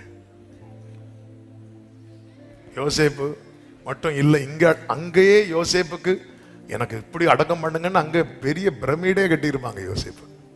ஆனா யோசேப்புடைய ரிக்வெஸ்ட், இந்த கானான்ல என் எலும்பு இருக்கணும். அவ்வளோ ராயல் லைஃப் ஆண்டவர் கொடுத்தாலும் வாஞ்ச தாவீது எவ்வளவு ராயல் ஆண்டவர் தூக்கிட்டார்ல. ஆனா தாவீது சொல்றார், ஆண்டவரே நான் விழிக்கும் போது முத சாயலால். ஆமென். ஒரு நிச்சயத்தை மட்டும், ஒரு சத்தியத்தை, அந்த நித்தியத்தை மட்டும் நோக்கமா வச்சு போங்க. உங்களை பிளஸ் பண்றது உங்க கற்பனைக்கு மிஞ்சினதா இருக்கும். அதாவது இந்த ஆசீர்வாதம் இவனை பாதிக்காதுங்கிற நம்பிக்கையை மட்டும் ஆண்டவர் கொடுத்து பாருங்க, அப்படி தருவார் ஆண்டவர். ஆசீர்வாதிக்க ஆண்டவர் மேட்ரு கிடையாது. ஆண்டவருக்கு மேட்ரே நாம அங்க இருக்கணும். எழுந்து நிற்கலாமா? இந்த பாடலை நம்பிக்கையோடு விசுவாசத்தோடு பாடி ஆண்டவருக்கு மகிமை செலுத்துவோம்.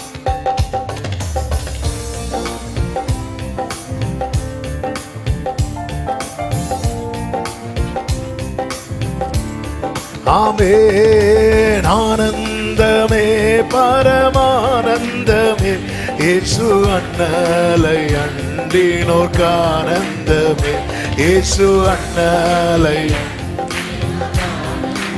ஆனந்தமே ஆனந்தமே. க்ளோரி ஜீசஸ் இயேசு அண்ணலை அண்டினோர். ஹalleluya. இந்த பூமி ஒரு சொந்தமல்ல என்று இயேசு என் நேசர் மொழிந்தனரே. glory மொழிந்தனரே. இக்கட்டு துன்பம் இயேசுவின் தொண்டர்க்கு இங்கே பங்கா கிடைத்தீடினோ.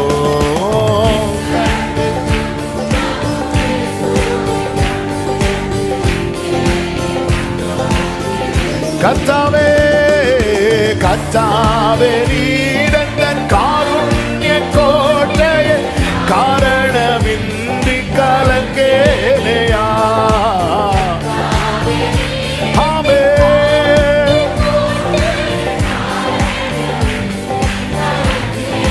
ஜீசஸ் விஸ்வாச பேழையில் மேலோகம் வந்திட மேவிய சுக்கா பிடித்திடுமே.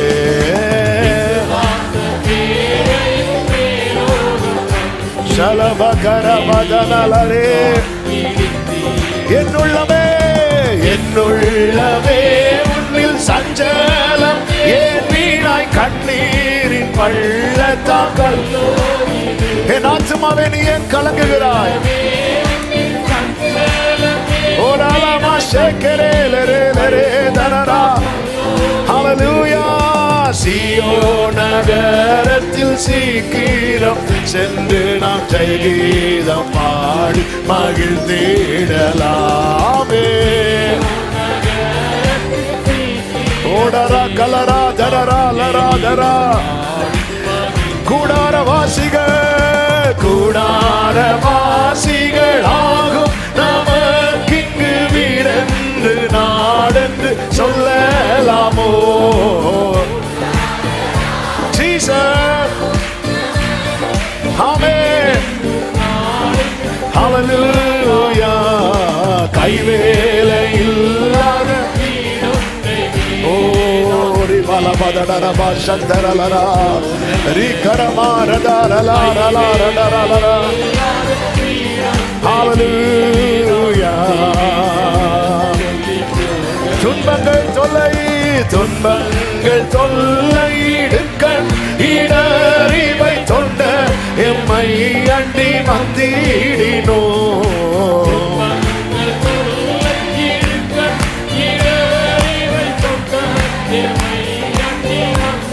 ஹalleluya.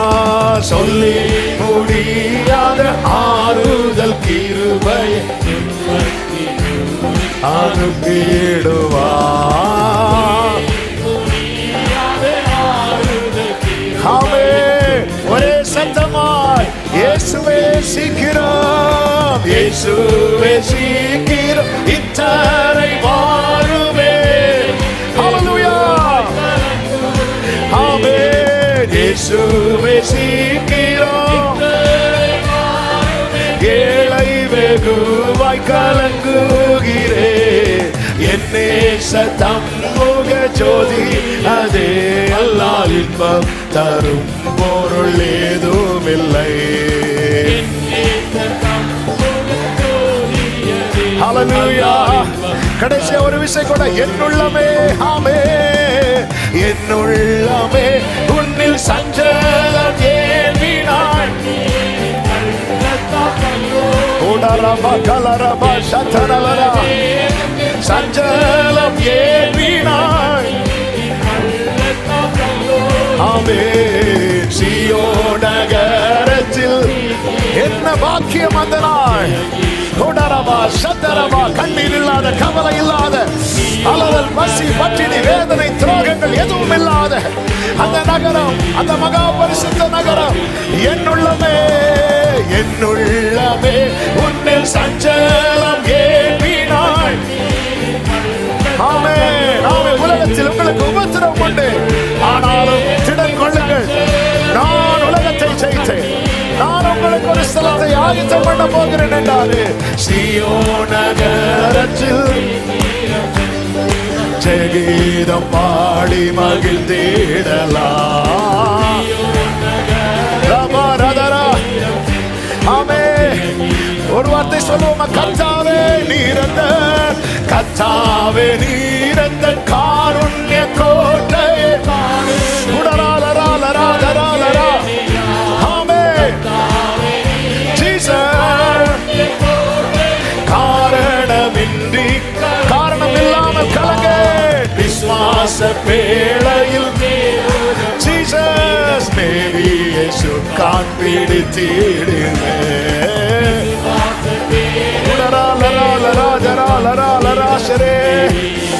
அறிக்கை பண்ணுங்க. கர்த்தாவே நீரந்த, கர்த்தாவே நீரந்த காருண்ய காரணமின்றி கலங்கேனையா. கர்த்தரின் பட்சத்தில் இருக்கிறார், கர்த்தர் பட்சத்தில் இருக்கிறார். ஹல்லேலூயா. விசுவாச உடராலராலராதரா சேரேலே ரே பேகேரே மாமாதாரா. ஆமென்.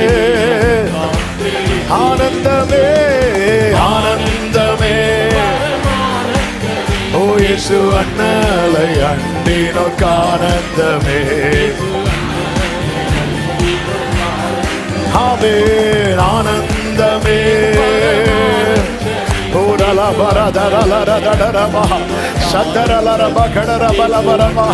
நல்ல கரங்களை தட்டி அபிஷேகம் பெற்ற தேவ பிள்ளைங்க ஒரு 2 நிமிஷம் அந்நிய பாஷைகளை அந்நிய பாஷையில பேசி